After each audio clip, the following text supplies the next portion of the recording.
What's up, everybody? Welcome back to another episode of We Talking About Games.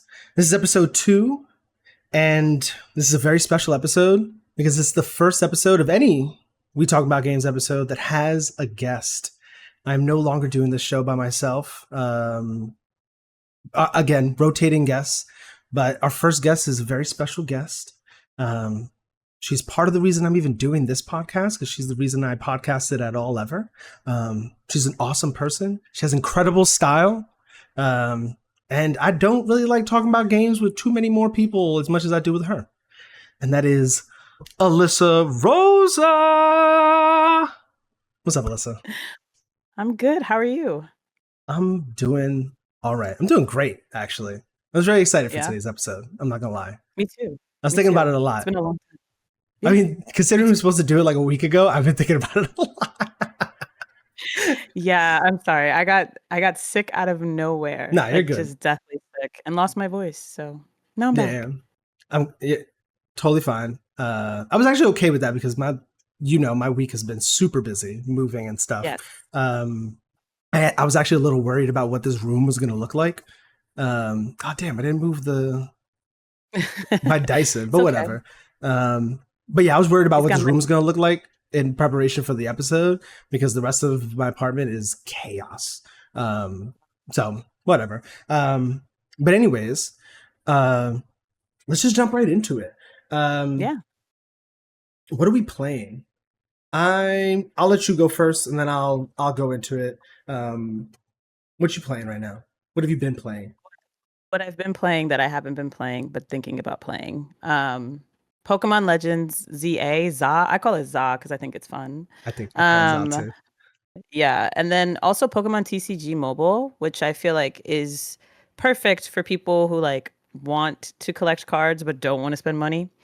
I just finished Dispatch. I want to get back to Hollow Knight Silk Song. And then I like the idea of Digimon Story Time Stranger. I actually have a friend that I texted and I was like, hey, give me 5 reasons to get this game. He gave me 5 reasons. And so I'm going to check out the demo. Was one of those reasons it does things that I wish Pokemon did? Because that's a lot of the things I'm hearing about it is like, oh man, this is if Pokemon actually evolved. Yes. It's like, yes, that, but also like it's a weird situation where I kind of just discovered Digimon in a different kind of way. Like I didn't realize like all the characters were really fly and like cool. And so I was like, oh, I've never watched Digimon. So I watched the first episode and I'm supposed to watch the rest with Jess. Okay. But it's just like, I like the idea of Digimon right now for some reason. That's so interesting because I don't think a lot of us were Digimon kids, obviously, or else Digimon would be bigger than it is right now.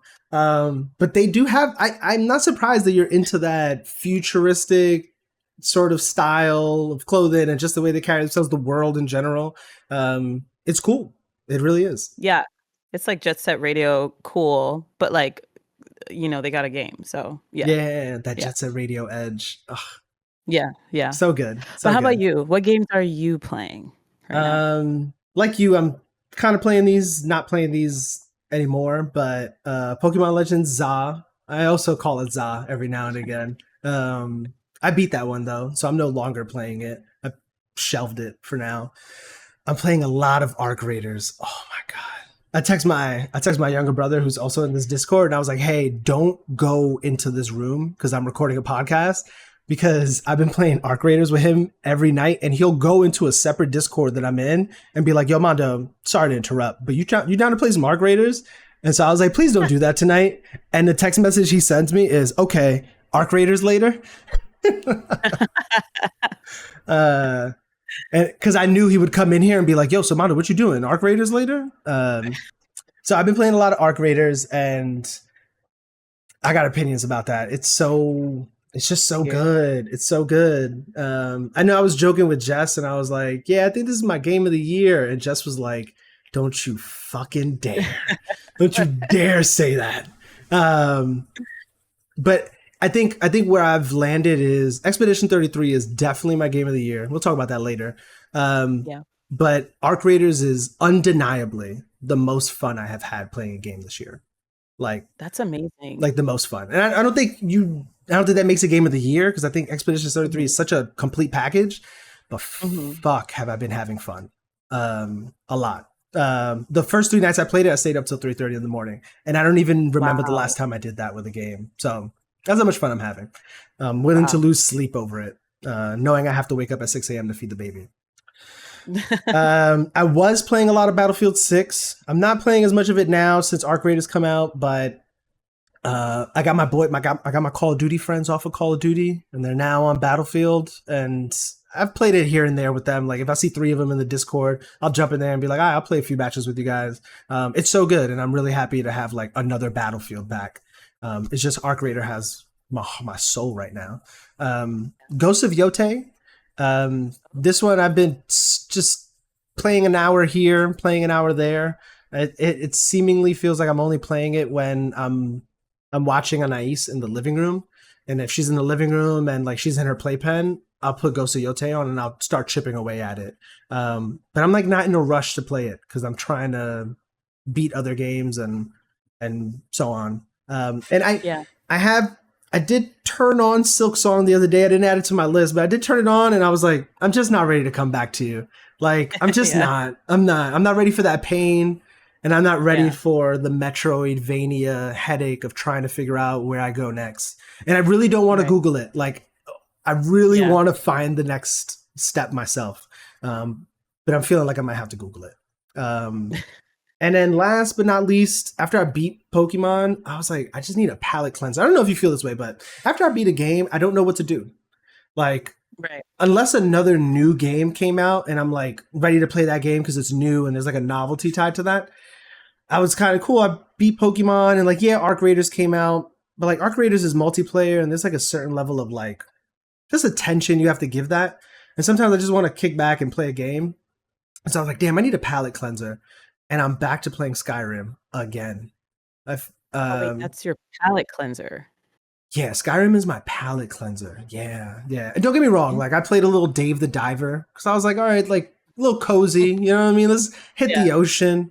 But it's funny, I was reading something that somebody said on a Reddit when I searched something about the game, and they were like, yeah, when I got to this point of the game kind of just lost its charm, and I no longer Mm. cared to play it. And I really sat there with myself, and I was like, damn, I kind of feel that way actually about Dave Wow. the Diver. Where like I really loved the loop and diving and all that stuff, but I was playing it the other day and I was like, damn, bro, I'm swimming so slow. Uh, and it just I don't know, it wasn't hitting. And I was like, all right, I guess I'm gonna have Yeah. to put you down and come back another day. But yeah, and then I went to Skyrim because Skyrim is my palate cleanser, 100%. Interesting. Yeah, Interesting. yeah. Do you think it's? I Do you would feel like say it's too intricate, like too deep in RPG to be a palate cleanser? Like it's not cozy enough? no, I think if I say that, then my palate cleanser is Persona. I was about to So, say. I I don't I'm a when people are like, "Oh, I wanna play Persona for the first time," I'm like, "Oh, wait, Persona 5 Royal, yeah, I could do that in, like, 2 days." Like, Yeah. so I don't know if I should talk on a palate cleanser, but I just find it interesting because I don't know a lot of people who say that's their palate cleanser. Yeah, I think it's But I do like know a lot of comfort people who love it. food. You know, like I've played Yeah. Skyrim so many times and like I'm still in the early game, sort of like I haven't done too many like faction quests and stuff like that. And so like I've largely been doing quests that I've already done a little bit. I feel like I've done a Yeah. few quests that I didn't do before. And so it just feels comforting in that way. And yeah, so yeah, Skyrim is my palate cleanser, or one of them at least. Yeah. Hades was my palate cleanser. I didn't put it here, but I was playing a little Hades too. Um, Okay. Beat the final boss again, and I'm like, damn it, I still didn't roll credits because it's probably much like Ooh. the first Hades, where you have to beat Hades like 10 times and then you get the credits, like you beat the game. Um, Yeah. and I feel like that's what's going to happen with Hades too. So I think I've beat him That's like 3 toxic. times. It is a little toxic. I'm not gonna hold you, but it pushes the story forward, and so like Yeah. I understand why it is that way. Like it is part of the story. And so I played a little bit of that, but I was like, this just isn't doing it. I need something a little more comfort foody than this. And I landed on Skyrim, and I was like, yeah, this is it. I just need a little Skyrim in my life again. And yeah, that's where I'm at. That's where I'm at with what games I'm playing. So you played Dispatch? Yes, I did play Talk Dispatch. I talk to me finished about it. Dispatch because that's a game I'm actually. When I saw the trailer, I was like, oh, I'm intrigued. Super cheap. I highly recommend Dispatch to any person that like if you like Telltale games like the Walking Dead series and things like that. I think that you would enjoy it also because it doesn't really cost for you to like um do so much if you don't want to. Like I Yeah. think it's the first choice-based game where like if you feel like you don't want to like do reactive things, you know, like a lot of them make you press X immediately. You Oh. don't have to do Mm-hmm. that. You can just make the choices and have a good time and enjoy the story. It's the first superhero thing that I've played where I was like, oh, this is interesting and this is fun and I want to like know what happens at the end. I do think because it is a smaller indie game, it's kind of boxed in some choices that you choose. Like the love interest that you have are two people, Okay. and two women you have as love choices, and it's kind of like even if you wanted to play like both of them, like if you wanted to be with both of them, once you Some choose there's like a persona. point where you choose, yeah, once you choose, well, yeah, like more, I wish it was more like Persona in that way where you could date whoever you want Mm-hmm. or multiple people. But in this game it kind of like pigeonholes you. You have to choose between going on a date with one woman or the other, and if you choose one or the other it kind of defaults the whole like you're gonna date this person. That's it. Yeah. Yeah. Okay. Yeah. All right. So, and then the thing that's really cool is because I watched Corey Kenshin play after I was done, and his ending is completely different than mine. I prefer my ending that I got, which is really fun. But I think I want to say it's like It $30 is. or It's just $40. $30. Yeah. And if it does really well, which is why I'm like, yeah, go play it, go buy it. They may get like a season 2 of the game, which is really cool. So it's really good. I think it got nominated for the Game Awards too, which is awesome. Yeah. I mean, that's the thing. I saw a lot of people saying like, I think this should be a game of the year contender. Like that's how good some people thought it was. Story wise, yes. I Story think wise. also Okay. just like story wise was really good. The art was phenomenal. Like, it's really good. I would say experience it for yourself. I don't know that I Yeah. would say it's a game of the year, but it definitely is something that I enjoy. I didn't play anything since Pokemon Z. Um, I haven't played anything since Pokemon Z, and I tried to go back to Persona 5 X, Mm-hmm. but I got locked out, so I don't really know my password and stuff. So I was like, oh, I'll just play Dispatch. And that was actually like a really good experience. Okay. So I highly recommend it. I heard they released it in like two parts. Like they released like a first half of the story, and then I guess like a week later or 2 weeks later, they released the second half of the story. Maybe Yeah. they'll add future There- parts to the story. Is there It room kind for of ends. DLC? Oh, it kind of ends. Okay. All right. Okay. It's not over, but it kind of ends. And I think that's what makes it interesting to me is like my ending is very interesting. And I don't want to spoil anything for people who haven't Yeah. played like yourself, but my ending is really interesting. And so like the two, I chose one woman over the other, and the one that I didn't choose, she decides to kind of like take go rogue essentially. And so it's Mm-hmm. like I want to know what happens, but Mm-hmm. yeah, I do hope for it. I don't know because they are a smaller studio. But yeah, I think it's the people who made oh my God, I'm blanking, but it has to do with critical the people who made Critical Role. I think the show Critical Role. I'm not Mm-hmm. entirely too sure. But it's like they were in it. Jacksepticeye, I think, is in the game. It reminded me a lot of Invincible, the Amazon That show. That's what the art yes, style yeah, reminds me a lot of Invincible. When I saw it it, I was like, oh, this is giving Invincible vibes. yeah, the concept is sort of like Invincible, where like there are like a group of superheroes that like you're dealing with, but they're actually villains. They're not heroes, and like they're villains who have been put into a program to become To become here. heroes. Okay. All Yeah. right. And So you're it's very dispatch. cool. Yeah. Yeah, and Yeah. you're Cool. dispatching them, but like there's more lore about who you are, the main Mm-hmm. character too. Um, yeah, some things Okay. that they could have fixed for sure in the game, like story wise, of like no repercussions to doing certain things. But Mm, okay.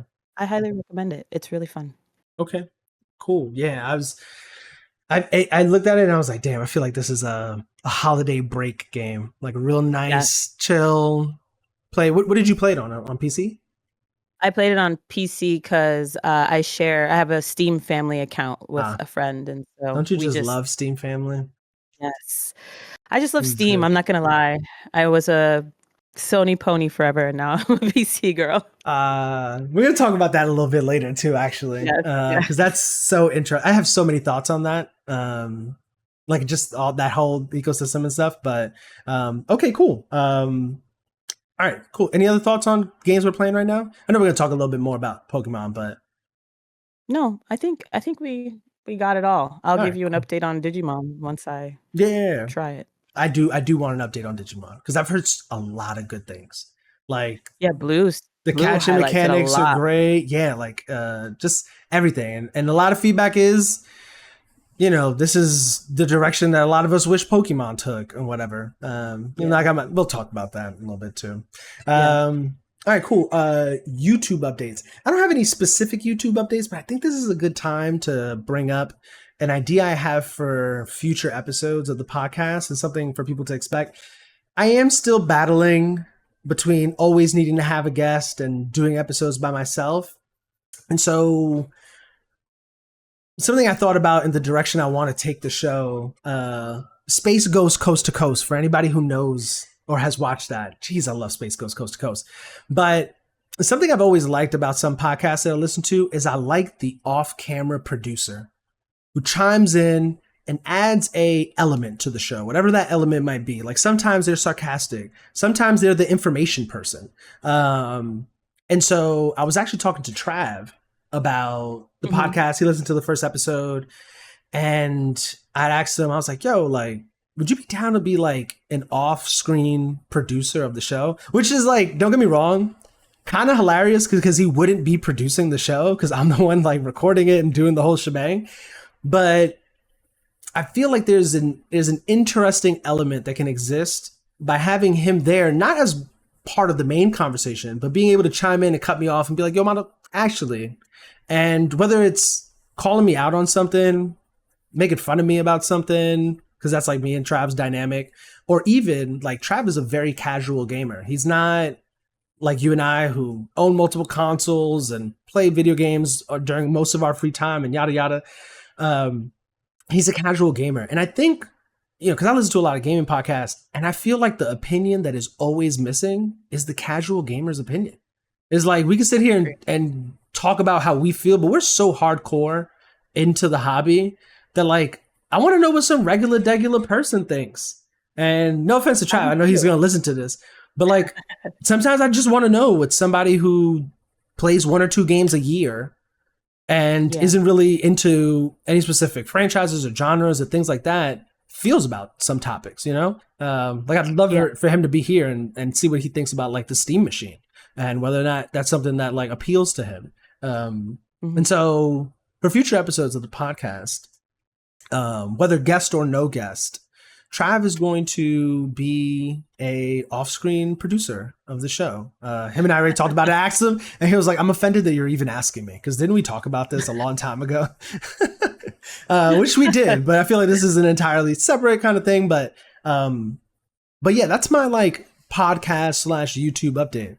Is be on the lookout for off-screen commentary from Trav. That'll be interesting, and I'm like just looking forward Sick. to how that's gonna like be and work out and develop that over time. So yeah, that's all. And YouTube updates is follow, subscribe, share with a friend, and like this video Follow, if subscribe, you're watching, like this please and video, thank you. Comment too, like please. just comment some shit. Comment. Be like, yo, Mondo, Say your camera something. quality is trash. Uh, Tell us how you upgrade, feel brother. about Pokemon. That's a good segue. It's a good segue. I'm gonna tell you how I feel about Pokemon. Yeah, Um, because you finished it. yeah. All right. So topics of the show. We're gonna talk about Pokemon Za, Legend Za, and our experience with the Switch 2 after several months of having it. Briefly express my disdain with the fact that Grand Theft Auto 6 is delayed again, and how I don't believe them still. Um, Neither. PlayStation cross-buy rumors. There's rumors of like potentially a PlayStation Play Anywhere sort of version of Xbox Play Anywhere. I'm actually, yeah, rumors, but Okay. interesting. Steam making another Steam machine, and my Insane. thoughts around that, and some commentary I'm seeing that, and then Game of the Year predictions because the Game Awards are right around the corner, and We know who the nominees are now, and there's a few snubs. There's a snub in particular that I'm actually kind of like, I feel some type of way about it. I'm not gonna hold you. The show's not perfect. It is what it is. But yeah, we can start with Pokemon Legends ZA. The latest installment in Pokemon, the latest installment of the Legends series of Pokemon. So this isn't like a mainline game like Scarlet and Violet and Sword and Shield. Um, and yeah, I mean, switches up gameplay, switches up the dynamics of what's the word I'm looking for? Oh my god, of like traveling like an open world. How is this word escaping me? I think open world, it's like it's you're saying it's switching up like how we travel through open worlds, like Yeah, or like the fact that we there's do fast travel and things like that. yeah no. It oh my god, I cannot believe this word is escaping me. It's the word that defines us adventuring through an open world. Oh my god. I can't believe But is it anyways. open? Is it an open world though? It is in an open world. And I guess that's the kind of the point I'm getting into. Yeah. Exploration. I don't even Oh think it's wow. exploration that I'm actually looking for, but how it changes up exploration and the fact that we're just stuck in a city. Um, Yeah. but yeah, I did beat the game. Um, Hmm. I want to hear your thoughts though before I dive Okay. into how I feel, because my feelings are strong. I'm sure. Yeah. I mean, I think something you made that you said earlier is really important of like we are very tough on like we are very tough on Pokemon, but it's because we want it to be like the Digimon game. And so personally, my reasoning for not have going back as of yet is just like I feel trapped in that city a lot of the time, and it's not a bad thing. It's just the payoff oftentimes doesn't feel good. I think like it's fun in the dynamics of like I'm not doing the traditional Pokemon thing of going to gym. And I don't actually mind the like tasks that I do because I think I like doing the main mission, but then I like that I have like side quests. I think it's just the limitations of the city and then the limitations of the Pokemon that I'm exposed to and the fact that I can't find a shiny Rilu whenever I want. I have a giant Rilu, which is great. I can send you a picture and you can input it if you want. We're twins. That's An my alpha, love an of my alpha life. version. Yeah. Yes, I have the alpha version, and I at this point I'm debating on evolving him into Lucario just to have like a gigantic Lucario. But I also kind of like want a shiny gigantic Lucario. Um, Getting off topic, I think the music is really good though, and the game is just a little bit redundant in the same ways that people felt about Arceus. But I think Arceus, I don't know what made me want to finish Arceus because the graphics were horrendous. But I will say on the Switch 2, I have seen like the change in like how it looks. I think the graphics are a lot better. The play style, I like that we can jump off of buildings and stuff. Like, like I want it to be open world realistically. I just wish that it felt the way Sword and Shield felt, and Pokemon just hasn't felt that way since. And I want the difficulty of like yellow, blue, and red and all those games, but like they cater to like the youth, and I'm like, ah, please, please. So I haven't finished the game, but it's mostly just because like I feel trapped Yeah. in that world or in that Yeah. city. No, I agree with a lot of what you have to say. I actually think the music is bombastic. Like, yo, that jazzy So good. Pokemon music is so good. It's so So good. good. I caught myself a lot that like before, after, whether I played it that day, I'm like whistling the theme song of the town, Yes. like outside of playing the game because that's how good it is. It's So yeah, super good. the music is good. I don't know if it was nominated for music in the Game Awards. I'm I gonna have to can look. I'm gonna have check. to look at that. Yeah. Um, but if it's not, that's a shame because it's definitely one of the better music soundtracks of the year. Um, but yeah, I agree on the music. The music was good. I also exploration was the word I was looking for. The Yeah. exploration has shifted with us just being in a single town. And my hope, when they showed us the game, we already knew it was going to be one city because that's kind of how they teased it. And it Mhm. was just like, oh well, I hope this city's massive. Um, Right. you know, and don't get me wrong, I think with the wild zones, it gets a little better, you know what I mean? But you still feel confined. Like once you're in a wild zone, it's like I can only go but so far. There's only but so many Pokemon in this wild zone. There's only but so much I can do. And so yeah, I did feel again like I needed that palate cleanser. Like I need to just walk away from Pokemon because I just felt like everything looks the same. I feel Mhm. like regardless of what building I'm climbing or what ladder I'm going up, it all just feels the same. And I don't I actually I think the game actually looks really good.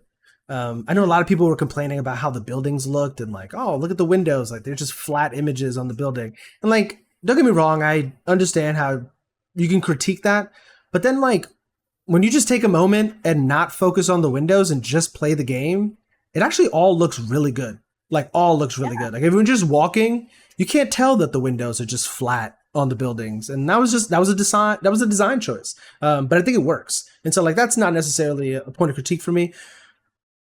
A point of critique I do have that is related to how good the game looks is I think we have reached a point in Pokemon where the game looks too good to not have voice acting. Oh my And God. and Thank like you. you feel that within like the first 10 minutes of the game because Absolutely. there's a cutscene when you start the game and you walk out of the hotel that you sleep at, and that first cutscene starts where like the battle you're introduced to the battle zones and stuff. I was like, yo, this looks really good. Like it's not the best graphics I've ever seen, but for Pokemon, for the Switch, this looks really good. And then to see the subtitles come up and I have to Look, read that. Oh look. no, it felt so bad. Like I've always complained about it, but it was more so a complaint of just like it's a quality of life improvement, and it adds Mhm. to the immersion of the game, and it's something I've always wanted. But this time, it was like, yeah, it's something I've always wanted, but this actually feels bad Right. with it not having voice acting. Because now I can't even watch the cutscene because I have to read this slow ass text that's coming up at the bottom of the screen. It just is jarring. It just didn't feel good. And there aren't too many cutscenes like that.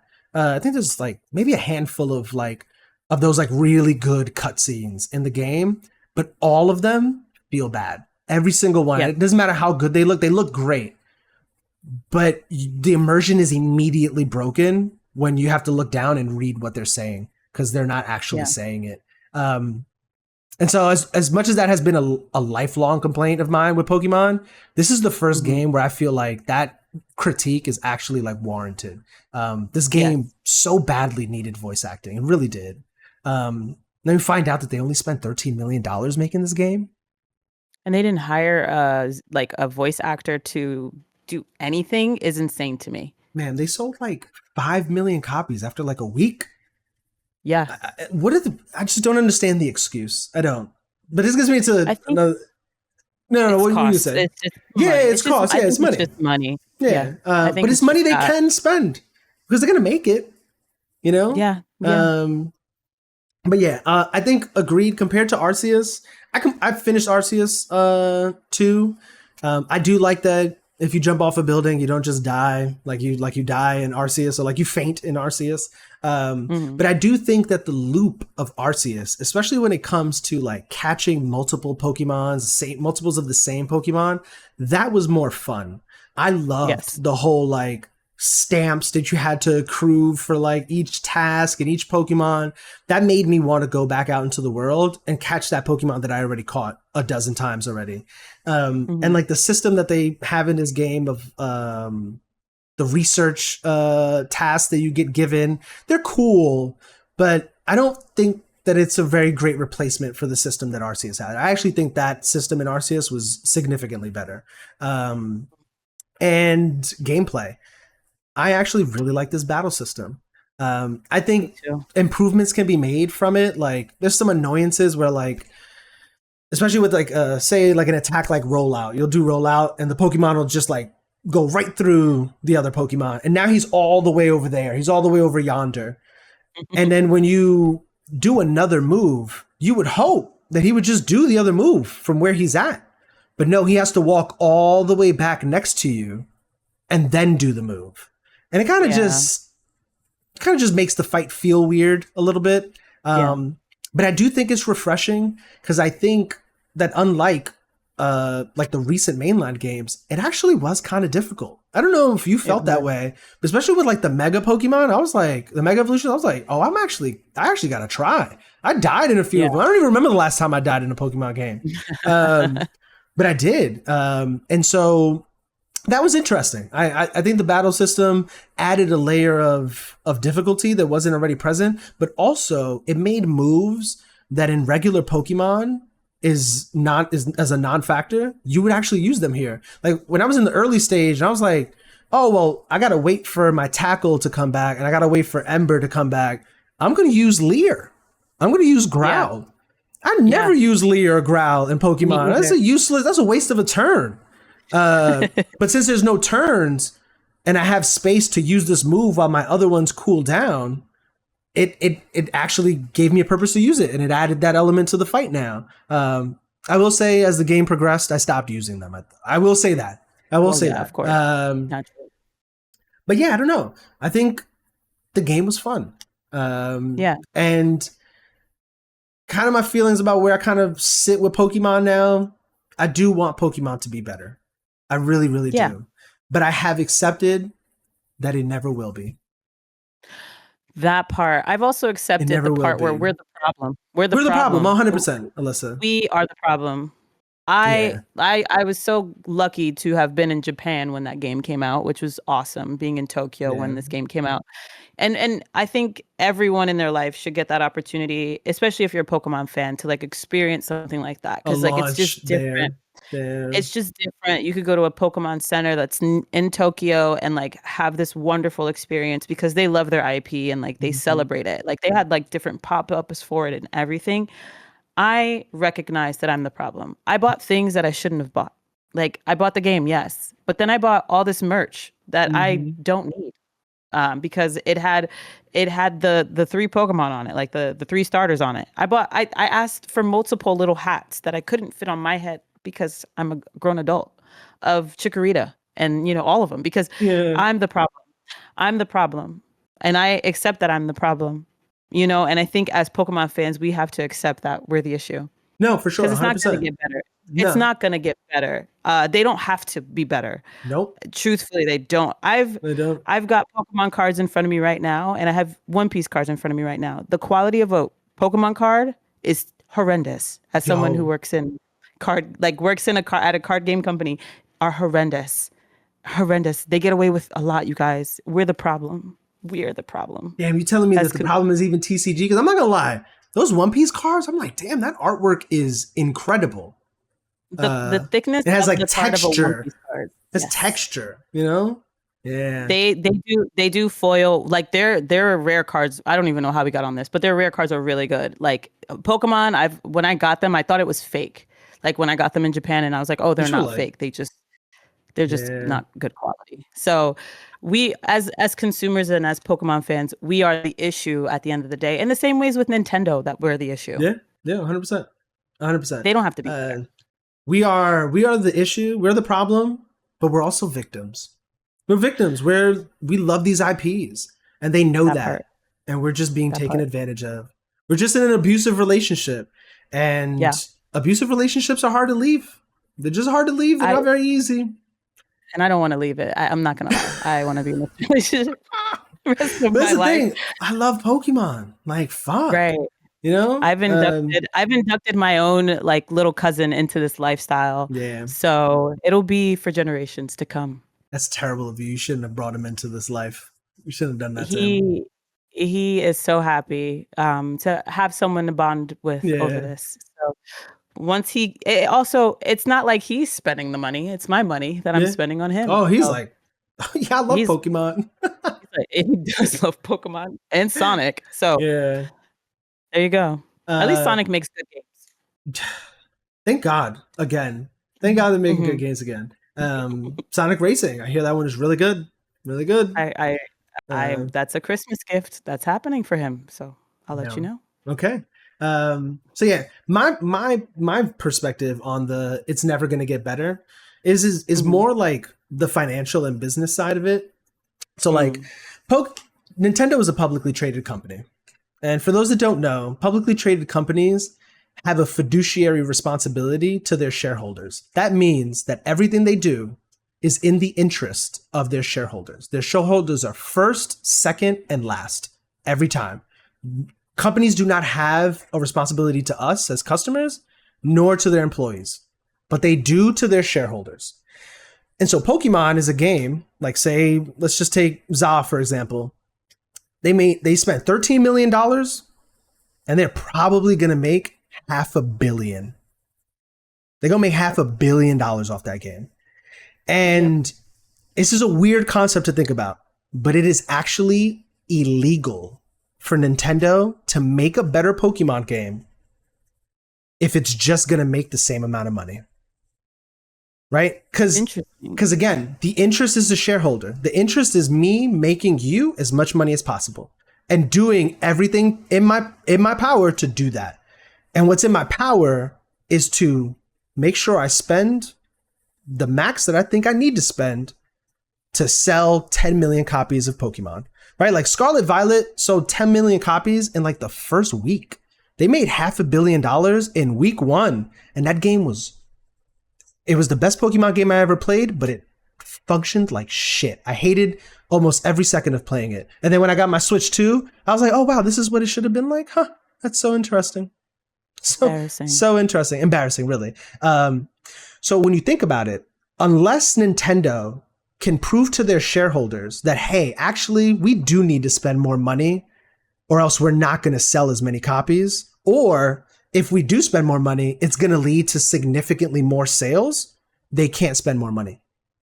Like that's literally how it works in the most basic way. If I'm spending 15 million and that 15 million is making me $1 billion, every time I spend that 15 million, then there's no reason for me to spend 20. Because if I'm gonna spend 20 and still make $1 billion, then I lost money in retrospect. Like and because a fiduciary responsibility, your legal obligation to put shareholder interest first, it is illegal for them to make a better Pokemon game unless we give them a reason to make a better Pokemon game, which is only not buying the game. That's it. That's the only way they can make a better Pokemon game. I literally can't even like hold myself to not buying it. I know. Like Jess is the only person that I know that was like, I refuse. And I was like, okay, but like, can you just have someone else buy it for you then? Because like, I don't understand. Like, I don't get it. Like, I appreciate Jess. Thank you to the Jess. Shout out to the Jesses. Yes, shout out to Jess. We need more of them. Shout out to Jess because she will be anti-Pokemon, but she won't get back on Baldur's Gate. So, bang, bang, bang, bang. That game could be in our What Are We Playing, but it's not. It's not. But it's not. We're in Act 3, y'all. But I will say, though, it's not entirely Jess's fault. This is also Gabe's fault because he's also on Arc Raiders with me. Every time I get on, I see him. Yeah. I see him on. And also they went and played 100 hours of Borderlands 4 without us. So maybe it is a little bit Jess's fault. Yeah, they told us to get it, but I was like, I think I've committed to this and I want us to finish this thing. I'll never see the end of Baldur's Gate. Yo, I'm not gonna lie. I really thought we were gonna finish it this year. I was actually so happy. I was like, yo, wow, we're gonna finish Baldur's Gate. I'm gonna finish Baldur's Gate this year. This is awesome. Nope, it's not gonna happen. It's definitely a 2026 game to beat at least. Yeah. So to give a score too, because I beat Pokemon you beat it. Legends ZA. I've told myself that I refuse to give any Pokemon game more than an 8 until they put voice acting in the game. And so this game starts at an 8. And I'm just going to put it at a 7.5. It is a solid 7.5.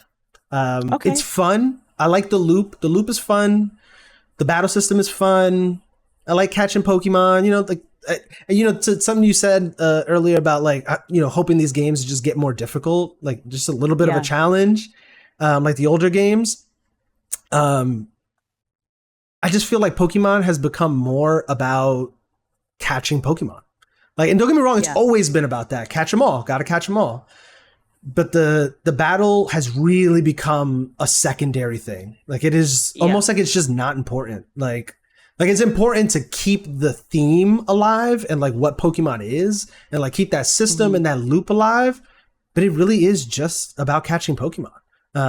Yeah. And that's kind of the vibe I got from Legends ZA. It was just like we got a battle system, and like so this game is a little more battle focused, but it's still heavily catch focused. It is very focused on catch more Pokemon. The research tasks, it is catch 10 fire Pokemon. Then when you do that, catch 25, catch 50.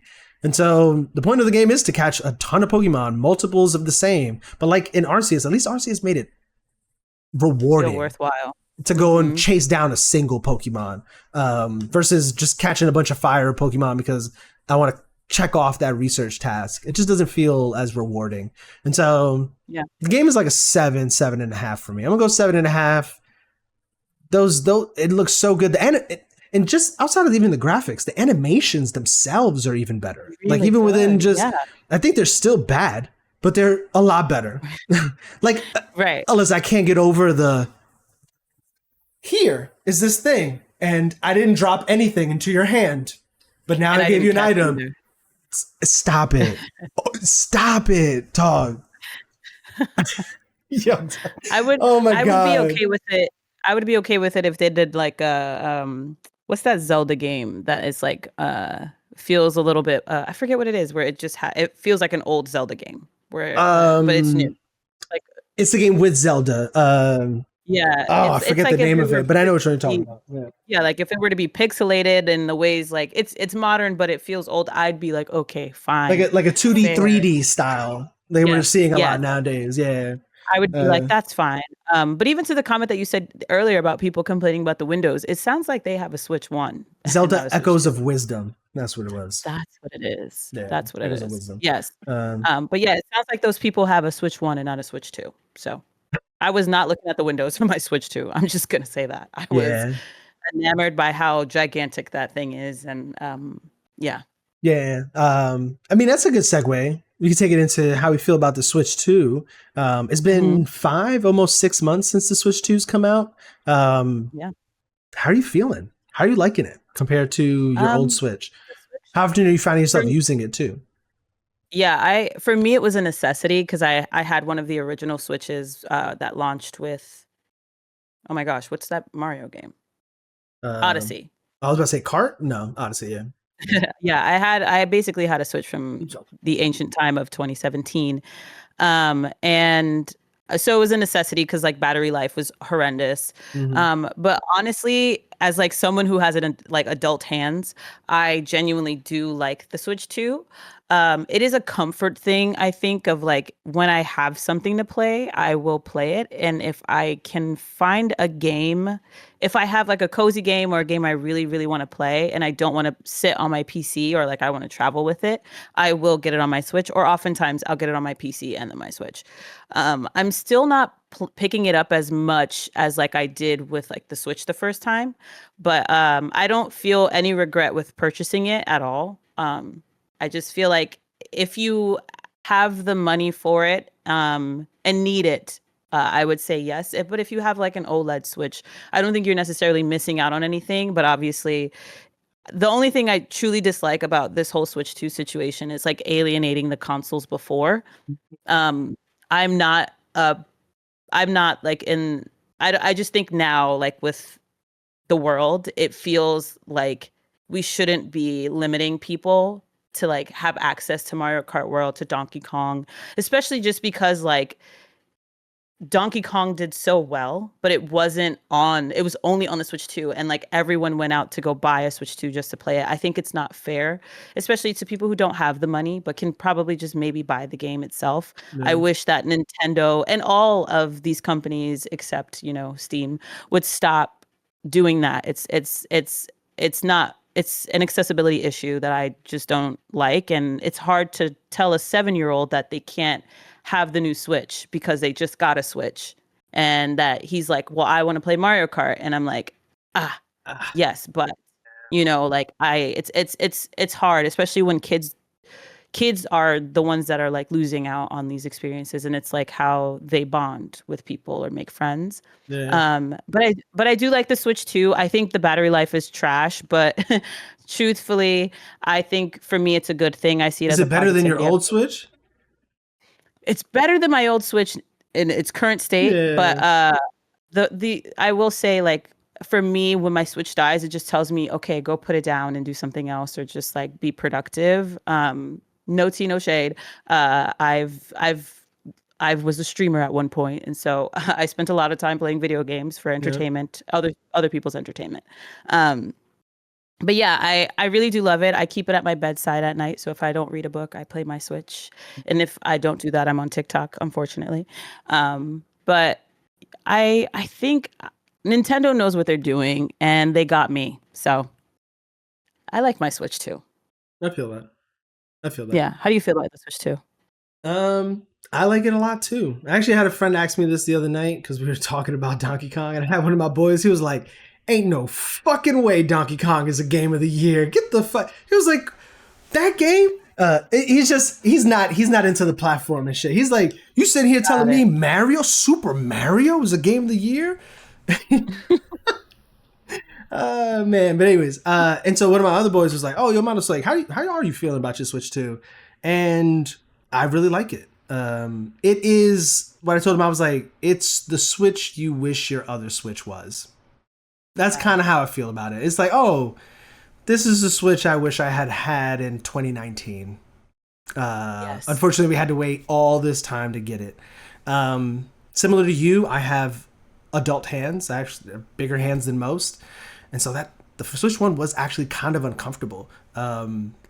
It wasn't until I got like a grip case that added that bump in the back so I could grip them, that it didn't, like, it never felt comfortable for me before that. I'd always get like this pain in the middle of my hand from holding it for a long time. So I'm very much enjoying the size. I don't know if you felt this way, but the second I took it out of the plastic and I put the Joy-Cons on it and I held it, I was like, oh, this feels premium. Premium was the word that came to mind. And it's such a big point because the Switch 1 feels like a toy. Like, it literally feels like a children's toy. The Switch 2 feels like a teenager's electronic. It's like, oh, we grew up. Yeah. This is using better material. This feels premium. Especially when, like, the latching of the Switch 1 with the Joy-Cons, and this one just snaps right on. Snaps right in. I'm not going to hold you. I got it right next to me.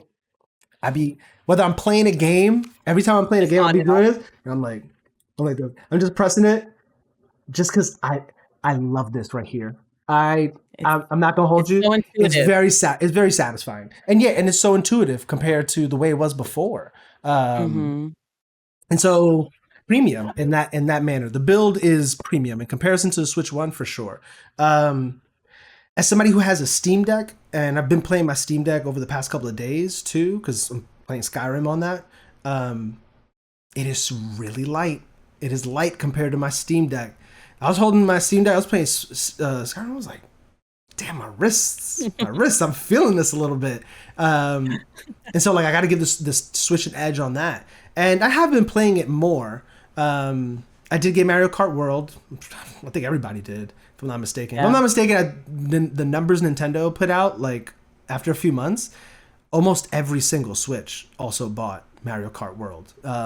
So not surprised by that. So I had fun with Mario Kart World. I played it for like 2 weeks. I have not played it since. Donkey Kong was a lot of fun. I'm not gonna hold you. I was like 3, 4, 5 hours into Donkey Kong, and I was like, I don't know where we're going and I don't know what we're doing, but I'm having a lot of fucking fun. It's just fun. It's just pure, unadulterated. This is a video game as video game kind of fun. Yeah. But to your point, these games really couldn't be on the Switch One. Like, I'm not really sure what about Mario Kart World makes me feel like it couldn't be on a Switch One. Just dumb the graphics down. Like, I don't know. I don't know. I don't really know what it is about it. For me, at least, maybe it's the 24 cars. Like, is that too much to be running on a Switch One? I'm not sure. And same thing for Donkey Kong. Like, it looks good, but I'm like, I don't know. I feel like this could run on a Switch One. But the game that made me, and I'm sure many others who got a Switch 2 go like, oh wow, this is more powerful. is when I played Pokemon Scarlet and Violet. And I'm not gonna lie to you, when I realized how well it performed on it, it really only, as good as it felt, it only made me feel worse about all the years I spent with my Switch One. Because I was just like, damn. Like, first of all, this is what Pokemon Scarlet Violet should have been like last year. Not only does it actually run like consistently in frames, there are like 2 to 3 times as many Pokemon in the open world. Like it actually feels like an entirely different game. Yeah. And that was kind of like a little frustrating because I was like, damn, they Absolutely. just sold us garbage last year. It was just like, they're going to get this shit and they're going to like it. And I They're did a gonna buy little it. bit, but I fucking hate it. Yeah, they're going to buy it. They're going to get it and they're going to buy it. And so I'm, as far as games go, I'm enjoying it. I've been playing. So I've spent more time playing Switch games since I've gotten it because I really was not Mhm. enjoying the experience with my The Switch One. I Switch. was just like, Mhm. this thing feels like a toy. It feels like every time I'm touching it, it's gonna break. I had like 2 Joy-Cons that had Joy-Con drift, and every time I played it, I was just like, this is just fucking annoying. Um, Mhm. and so it felt good to feel like I was having a good experience with a Switch again. I will say that. To the point of like underperforming though, I'm scared that I'm gonna in a year or two feel the same way I felt about this first Switch in like 2018, 2019. So I got my Switch when we were working at Bloomies. I think that was around 2018. Yeah. And the first 2 games I got were Zelda and Skyrim. I was so excited about Skyrim because I was like, yo, you telling me I'm about to be able to play Skyrim on the go? And I can put this hours in whenever I want. I don't gotta sit in front of my TV or nothing. Awesome. This is amazing. But then I put Skyrim in, and that was the most dog shit gaming experience I've ever had in my life. I can't I can't even believe that they actually That's sell that hideous. game for the Switch. How dare they? It's hideous. It's It's horrible. hideous. It's horrible. And I feel like this console might feel like that in like 2 years. Like, don't get me wrong, Cyberpunk is out for the Switch too, and it actually looks really good. But also, those guys at CD Projekt Red, I don't know what they're doing over there, but they know how to optimize a fucking game. Like, The Witcher 3 was on the first Switch and actually runs Mhm. pretty good. I don't know what they're doing over there. They're doing witchcraft over there. And it's just not something that everybody can do. And so I'm wondering Mhm. when we're going to start feeling like the Switch 2 is not enough. Uh, I think it's I think that's interesting though because even as like an Atlas lover, like knowing that they didn't put Persona 3 Reload or Metaphor Refantasio on the on Switch 2. the Switch, yeah, they're putting it on the Switch too, or it is on the Switch too. I thought that was really interesting because I was like, it made me rethink of like what is it about the Switch 2 that you feel like can give you the best experience visually because I think obviously when you play a Persona game, the visuals are really important. But yeah, it made me wonder why like they chose that and like the trajectory of the Switch to like the hardware itself, like in 2 years' time, like you're saying, not even let's not even say 2 years' time. When GTA 6, if it ever comes out, like drops and it's on this, is it going to go on the Switch 2? Will the Mm-hmm. Switch 2 be able to like handle that sort of game, honestly? Because Valid, it's graphically, valid question. like it's or like a lot of these other games like I don't know if what is it, Death Stranding, is that the game? That's Stranding. Yep. Yeah. Like I don't know if that's on the Switch, but like can we have realistic people be on the Switch? Will we ever get a real Kingdom Hearts game on the Switch? Like just Not Cloud. Not just Cloud. right, not Cloud.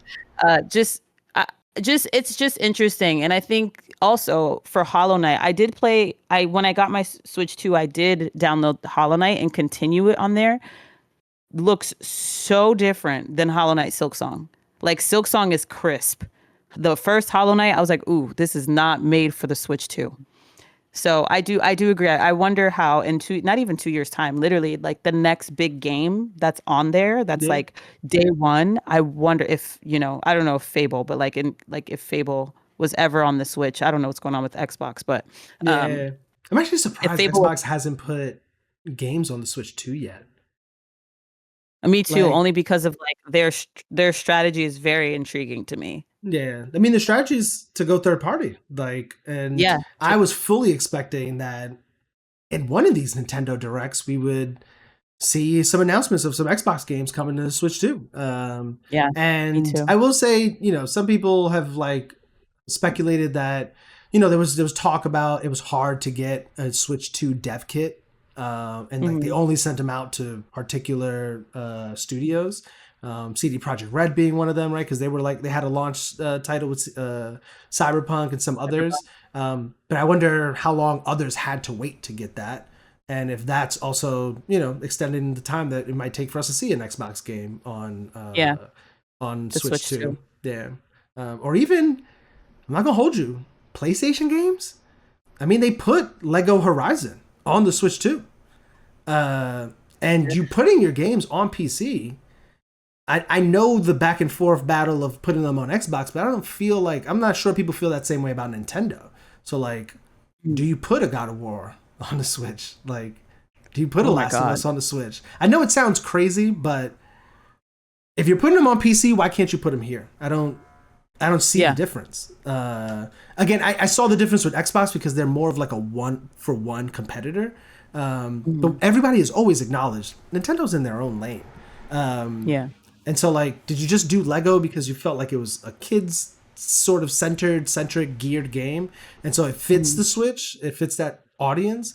I'm not sure, but uh, I'm interested to see what the next like year of the Switch is going to look like, because Me now we're too. going to start seeing the people who had to wait for dev kits, indie devs, smaller studios that just don't have that kind of relationship with Nintendo to get it early, Mhm. because Nintendo's super secretive. So I'm not surprised people didn't get dev Yeah. kits. I also think they weren't sending out dev kits because they were worried that people were going to go and create emulators of the Switch 2 because of how Mhm. similar the infrastructure of the Switch 2 is to the Switch 1. Um, Mhm. and so there's a lot of convoluted stuff there, but overall, I'm enjoying my Switch. I'm not gonna lie to you. Same. I've played my Steam Deck a lot less since I've gotten my Switch. And it's just because I Wow. enjoy carrying it around. It's very thin. Like Very light. if I show you this, I can't pull that case out, but it's light compared to my Steam Deck. Just Yeah. easier to throw in my book bag. And I got a lot of games. And I think what it is too is I've been buying Switch games and being like, I'm not playing this shit now. I'm gonna play this shit on the next Mhm. Switch. Because I just Yeah. again I was hating my Switch One experience so much because I just felt like I was being held back. It just wasn't great. Yeah. But the Switch Two is nice, and like Yeah. you, I can't say that I would recommend anybody go out and run and buy one. If you have a Yeah. very old Switch like you did, you got battery problems, maybe you got your Joy Cons, you're tired of them, and you're not trying to buy another set, then yeah, maybe a Switch Two is in play for In like your the future. holidays or something. Donkey Kong is very fun. I think I gave it like a 9 out of 10. Very Yeah. fun. I'm not sure I'm gonna run out and get a console for it though. Um, Right. so I would say maybe wait until some more games come out. I A agree. sale, I don't think that's happening, but more games. I'll just wait for some more Yeah. games. Wait until it feels right, and then hop in because again, it is the Switch you always wished had existed. It's kind of the Switch I wish my Switch One was, um, Yeah. and I just hope I don't feel like that about my Switch Two in like 2 years, where I'm just like, damn, where's the next What Switch? about Because I'm Switch kind of 3? already frustrated with this Switch. Yeah, yeah, yeah.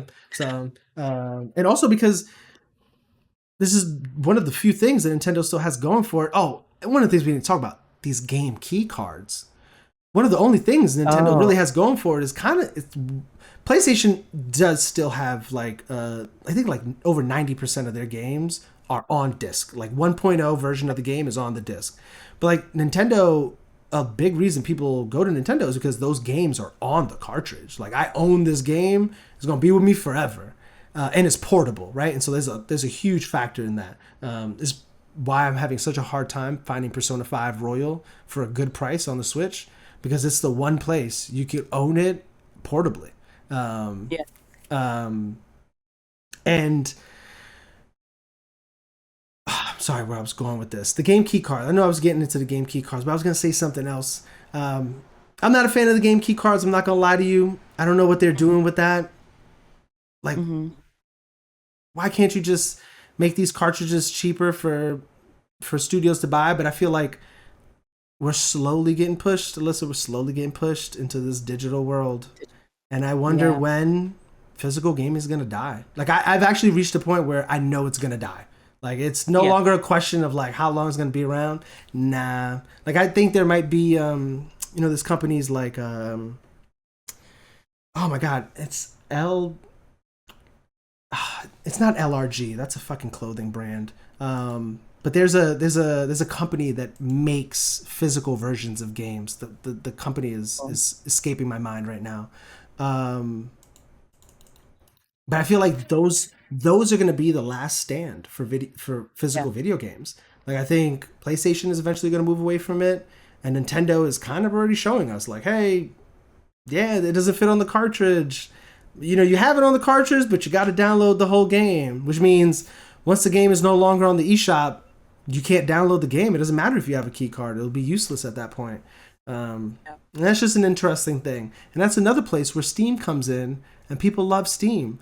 People bought games on Steam 30 years ago, and they still have that game on Steam. And so like when I buy a digital game on Steam, I don't feel too bad about it because I'm pretty confident this game is always going to be here.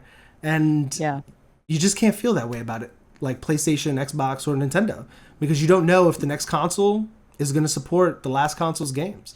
And we're getting better at that, but who knows? Sometimes. Any other thoughts on the Switch? No, I think you kind of hit it with like, don't go out and buy it if you don't have to. Like it'll exist, and I too agree. Like wait for Metroid, or like wait for the next Animal Crossing, and then like find that game that like really speaks to you before you just jump into it. You're not really missing out on anything. Truthfully, you probably, if you have a means of getting a Switch, then that means you probably have multiple consoles. So I would just say enjoy what you have. Just allocate your money in different places. Like Nintendo doesn't need our money. They get it every single day. It is fine. They are fine. So yeah, cool. All right, awesome. I wanted to take us into the segue with GTA 6 when you were talking about it, but I was like, I still got some stuff to say. But GTA 6 delayed. I'm not gonna lie, you bringing it up made me think to myself, did it get delayed so they can make a Switch 2 version? Oh, I didn't think about that, but which is so interesting because I don't know if you knew this. Resident Evil Requiem is actually going to be on the Switch too. So that's interesting. That's interesting. But interesting. I don't know that it got delayed for GTA 6 or GTA 6 got delayed for the Switch. But what I will say is that I blame my friend because she spoke it into existence. Oof. And it happened. But it got delayed. Oh, right. It was delayed till May, right, of next year, and then it got delayed till November. Now delayed till November. Yeah. I don't think that I don't know that there are people in this world that will see that game ever. And I think that this is going to be the last GTA game for a very long time, if not ever. But from what I've been hearing, it's just Rockstar has been like, I don't know if it's layoffs specifically, but letting people go because of things leaking and people not abiding by their, their NDAs and stuff. Yeah. Or just like your disclosures of like, you're not allowed to like, when you work for any sort of company, obviously, especially like one that does media or like entertainment, you're not supposed to say what's going on with the game. And I think that was a big hit for Rockstar. And then they also were like laying off people at the same time because the economy is horrible and the industry sucks. But I don't think I'll ever see this game. And I've kind of accepted that, and I'm very depressed about it. But also it gives me time because I haven't decided what I want to play it on, if it's PlayStation or if it's PC. I don't think we're going to see it. I think it's just an imagination. Like doesn't exist. Well, I think that's an interesting point you mentioned about PlayStation or PC. I think if you want to play it at launch, you're going to play it on PlayStation because Rockstar usually waits a whole year to release their games on PC, which I'm not going to hold you. I don't understand that. I need to invite a developer onto the podcast to explain to me how they built a game on a computer and then they can't release the game on the computer. It is so weird to me. I don't understand it. I just want somebody to explain it to me. I understand that there has to be a reason. I don't know the reason though. Like you made it on a PC. Like, you didn't make the game on a PlayStation. Right. Why can't you release it on PC day one? I don't get it. I wonder if it has It's to do with the interesting. specs. I wonder if it has to do with specs of different types of Oh PCs. yeah, they got to build for so many. Yeah, and the optimization. Like, do we just wait a whole nother year to release the game because we have to spend a year optimizing for PC? No, I totally understand that. Maybe that's the reason. Maybe But that's the reason. other studios release their games on PC same day. So it's like, what's different with Xbox. you? You Yeah. know, and not just Yeah, I Xbox, but agree. like Borderlands came Like, out on all yeah, consoles and Borderlands. PC. Like, Yeah. most games come out on everything plus PC same day. But Rockstar Yeah. has that unique factor, and I do low key think it's them kind of taking advantage. They know that people are not going to wait for a PC version. People are No. gonna go and buy. If they have a console, if they only have a PC, they're gonna wait. But if they have Yeah. a console, they're gonna buy that shit on console because they're not gonna want to miss out on the conversation. That FOMO is real. That Grand Theft Auto Yeah. FOMO is real. Yes. And then when it comes out on PC, that person who has a PC is gonna be like, damn, well, this is the better version of the game. I'm gonna buy it again. Yeah. Then that gets into fiduciary responsibility again. These are publicly traded companies, and if they know that that's gonna work and make them money, they're gonna do that shit. And we know this game is going to cost $100, right? Like I want. Stop! Don't speak with that this, into existence. Let's just this don't speak game that into existence, please. this game is going to Please. be $100. Like I Please. just the expectation, my wallet is going to be hurting because Yeah. it's GTA. Like I do think some things that may have delayed it is the whole like yes, the base, like the base of the game and everything like that, and having that experience. But like, what kept GTA 5 like for so long is GTA RP, and Mm-hmm. so that is a big element. And I know a lot of people in the same ways of like before the whole acquisition of like EA, like with The Sims, it's like day one multiplayer is a necessity for a game like GTA, like Yeah. even to the levels of people being able to RP in it. Mm-hmm. There's just a lot of expectations here for this game. You read my So mind with that one. truthfully, I Mm-hmm. want them to like take their time, obviously, but I just don't want to hear anything. I don't want to date. Do what Kingdom Hearts does. Pretend like you're going to do something and then disappear. And then have me thinking, am I ever going to see Kingdom Hearts 4? And I'm going to accept my fate that I'm never going to see. I'm going to see Persona 6 before I ever see Kingdom Hearts 4. I'll see Persona 6 and Kingdom Hearts 4 before I see this, though. That would be crazy. That'd be insane. It would be, honestly, Kingdom Hearts 4 first would be kind Yeah. of crazy. I will say Persona 6, my most anticipated RPG. Holy shit. Am I looking forward to that game? That's amazing. I'm so happy yeah. I've transformed everyone. Yeah, you definitely got me on that Atlas bandwagon. Damn. Persona Atlas 5 did owes a me a number lot of on money. me. But yeah, no, I'm on that same boat with you. I actually think it has largely been delayed because they were making the game, everything was going smooth. It was like, oh, we're making advancements on online and all that. To your point about RP has actually always been around.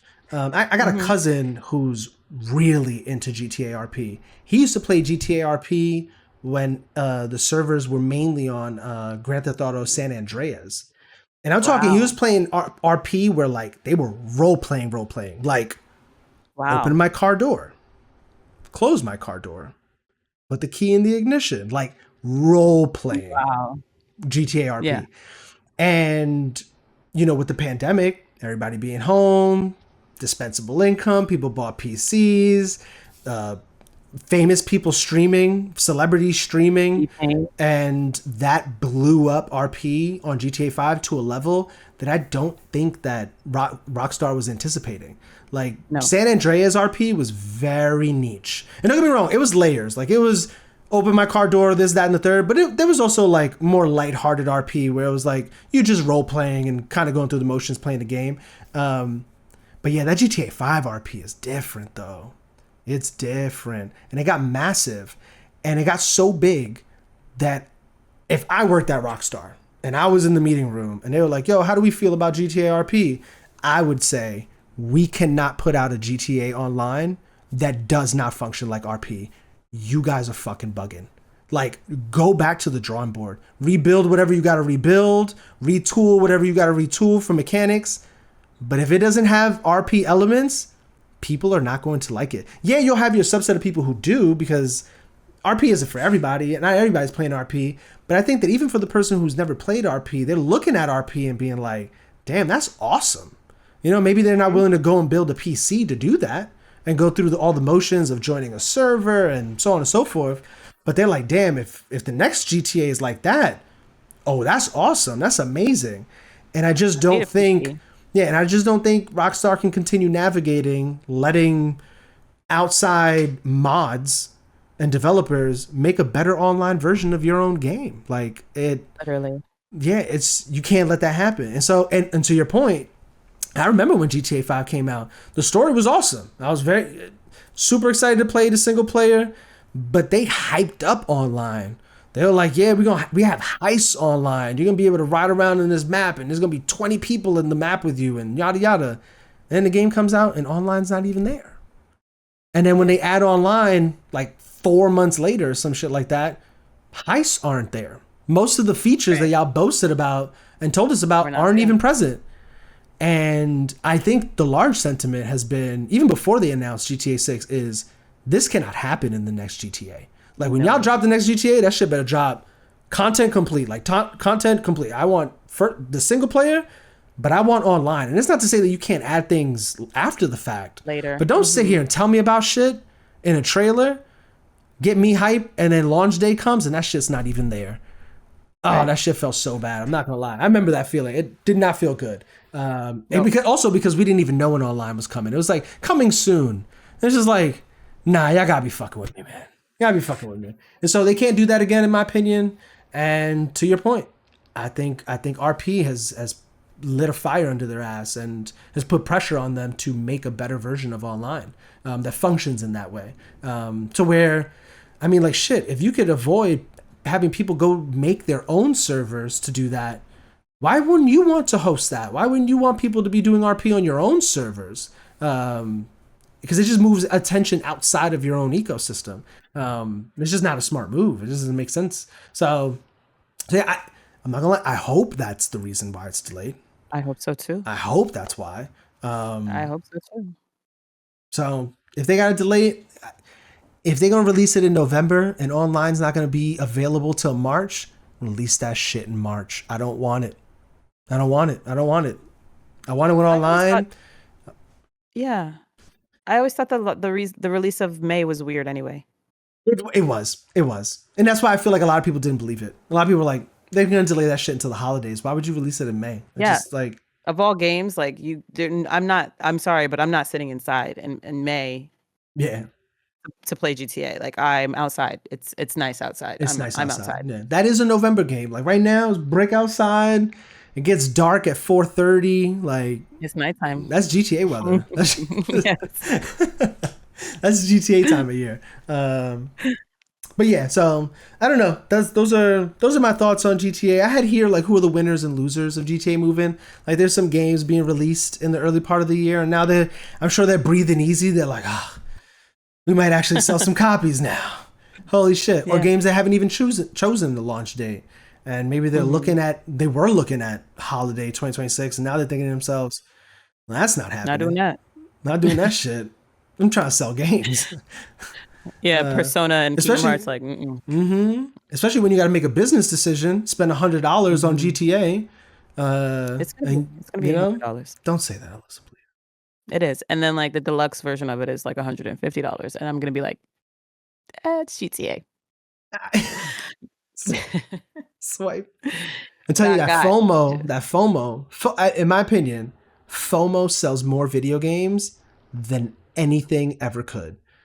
No trailer, no review, no nothing can sell a video game as much as watching people have fun and you're not having fun too. In that same thing that they're having fun in. That FOMO make you go and buy a video game faster than I don't even know. Yes. That's why I keep buying Pokemon. I don't and I don't know a single person that's not gonna buy it. Like I think same.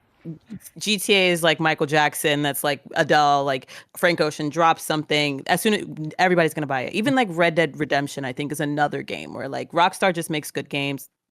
Rockstar, the moment you make a Bully 2, I'm there. I'm right by your side. Forget Red Dead Redemption 2. Forget GTA. Actually, yeah, forget GTA. I don't even want that. Give me Bully 2. That's what I want. But truthfully, I think I don't know a single person that like if unless you're not into video games, I don't know a single person that's not gonna buy Yeah, that it's game. not gonna buy it. 100%. 100%. I actually saw some funny videos when it got delayed, and somebody's like, when you planned your baby's birth around the launch of GTA so you could be off, and they delayed the game. Oh my That is god. hilarious. That is hilarious. And as somebody who like had a baby around the time Expedition 33 came out, yo, I It had was perfect. time to play games. Holy shit, Mm-hmm. I played a lot of games while when Anais was an infant. But I was thinking this when you brought up Adele. I saw a video. Did you know that Adele's first three albums, she has no features on those albums? And I had to think Yeah. about it, and they were talking about like her success. Like they were like, yo, she's won Grammys and has sold X amount of albums with no features. And I was like, and don't get me wrong, I'm an Adele stan. I sung an Adele song at my wedding. I'm an Adele stan. But I had to take a step back and like actually think. I was like, oh shit, she really doesn't have any features on those albums. And she is that successful. And also, she's not featured on anybody else's songs either. Like, Nope. insanity. I'm telling you. Insanity. She's I one of think them. She's that's one of them ones. cool. Yeah. GTA doesn't need a lot. It's just it's based off of like history. It's based off of Yeah. success and the fact that the fans truly have come back and then like they've just amped it up each time. They've never disappointed. So Yeah. I don't think there are any losers here. I think that we're all gonna win. I think we're Yeah. all winning at the end of the day, even if it feels like, well, I was really looking forward. I mean, listen, we all are looking forward to it, but we're all not experiencing it, so that's okay. Yeah. As long as we're all not if like if like I don't know, like Danny is experiencing GTA and I'm not, that's offensive to me because I think I also deserve to I'm not. experience GTA, but Danny's not. Shout out to Danny. He's not experiencing it, you know, and I Yeah. feel so much better if that I'm we're not doing it I'm together, not. so it's fine.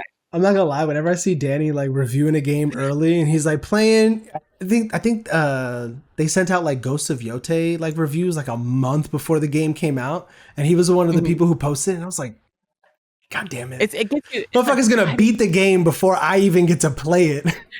right, and Yeah. it's his job, but that's gonna Yeah, be it's his soon. So job. don't worry 100%. about it. 100%. Yeah. It'll be you soon. So don't worry. Yeah. Yeah. Atlas, hit him up. Thanks. All Thanks. of them, hit him up. Yeah. Yo, Metaphor. I'm telling you, Persona 5 changed it. Metaphor solidified it. Metaphor is one of the best JRPGs I've ever played. Hands down. Snubbed. Snubbed from Game of the Year. I cannot believe they gave that shit to Astrobot. I don't even want to hear it. Can't Y'all are believe that. fake. Nostalgia. Nostalgia is the reason that game Yeah. won Game of the Year. Nostalgia is undefeated.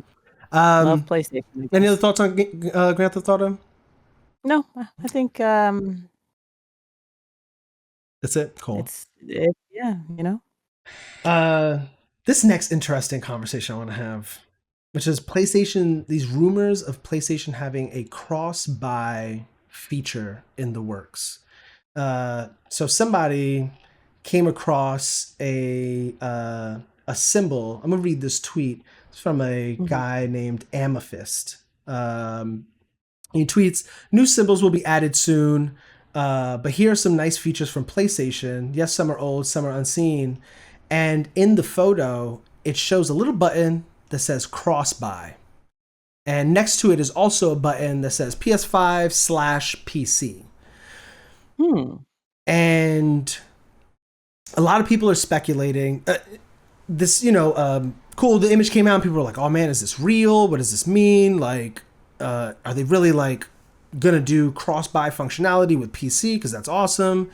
And an outlet, Deal Labs, actually went and did their own testing, and they confirmed that this is a real image and that button exists in the back end of PlayStation storefront. And so it is something that they made, and it's just not been brought to the forefront of the store. And I find this really interesting for a multitude of reasons. If you listen to episode 1, you heard me rant about the weird energy I feel in the gaming industry around Xbox. And don't get me wrong, I think a lot of Xbox's problems they have brought onto themselves. 100%. That's not really my argument.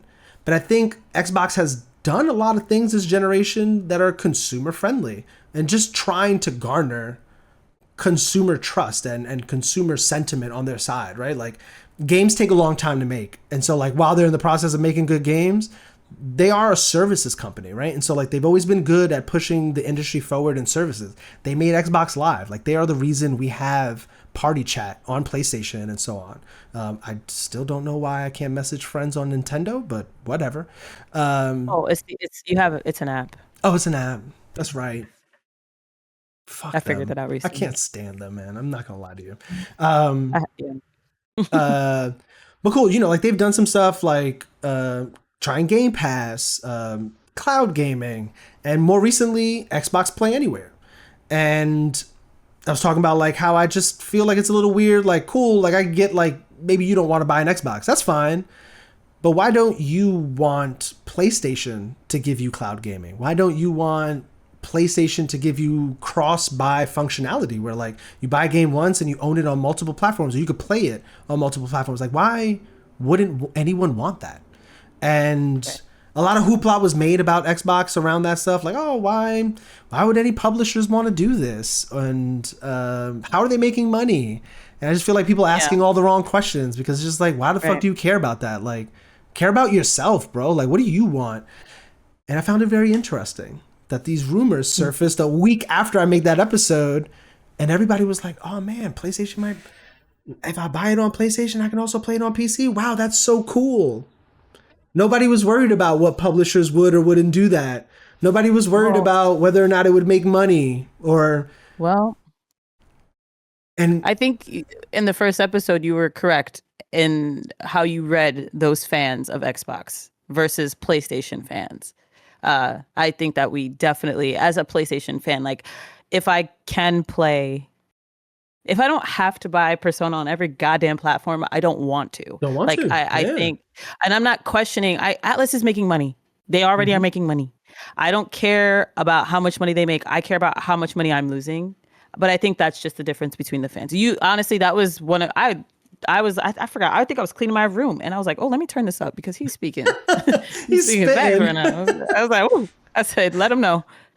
Yeah. It's just, I'm not gonna lie to you. This and the next conversation we're gonna get into with the Steam machine, I'm slowly coming to the conclusion that gamers are just terrible customers. They're just bad customers. Because in any other industry, everybody has their preferred anything, your preferred service, your preferred company. I like iPhones. Some people like Androids. I like Verizon Fios. Some people are cool with Optimum. But I'm not a Verizon Fios user looking at Optimum, adding shit over there and being like, oh, but how are they making money off of that? And like, who wants to do that? How is anybody benefiting off of that? Dog, I'm calling Verizon and I'm saying, yo, Verizon, I love you guys. I don't want to leave you guys because I prefer you guys. But they got faster internet over there. When are y'all getting faster internet? You know, they're charging X amount for a gigabit of internet. Why are you charging more for a gigabit of internet? And I just feel like that's the position we should be in as customers. Because like you said, they're making money.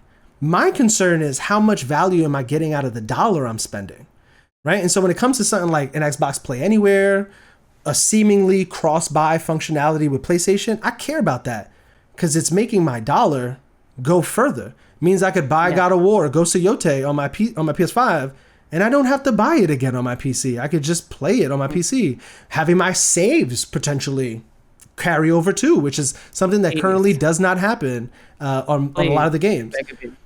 I know. I beg of you, please. Yeah, and I know you're the Persona person. Like you're like, please give me some cross save, man. Like Jesus Christ. And so so this was an interesting rumor that I thought surfaced, and I was like, okay, it seems like we're getting it, and I like that. And this is again helping push the industry forward. So, and I said in the first episode, what you get as a customer from any company for any service or product lies somewhere between what you want and what you ask for and what they want to give you. And what you end up getting is what they're willing to give you. And that falls somewhere in the middle. But if you never ask for something, they are never going to give it to you. Ever. Yeah.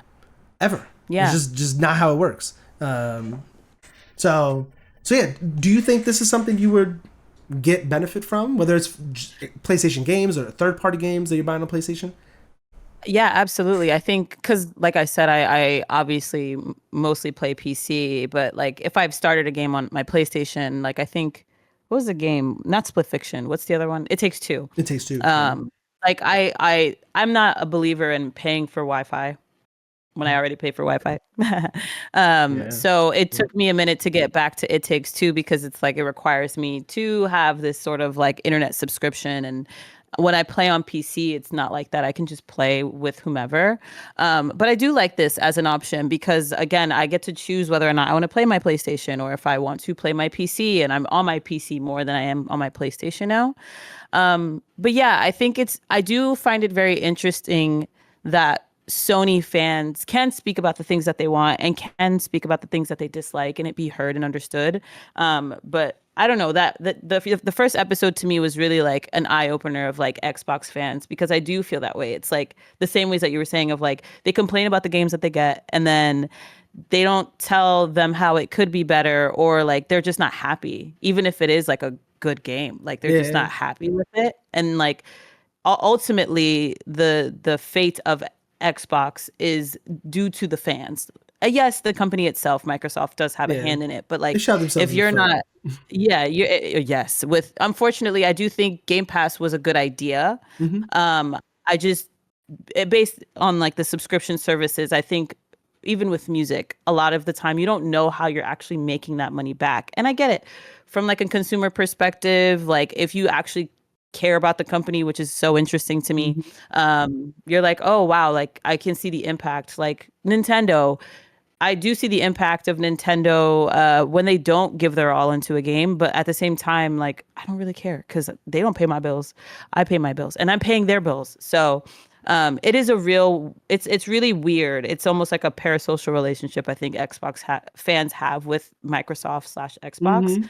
And I don't think that I could have guessed, like as a child, that Xbox at some point could like not be in this console place, or it almost feels like not a cease to exist, but it feels that way in the ways that they like entered the industry. I don't think I could have guessed that.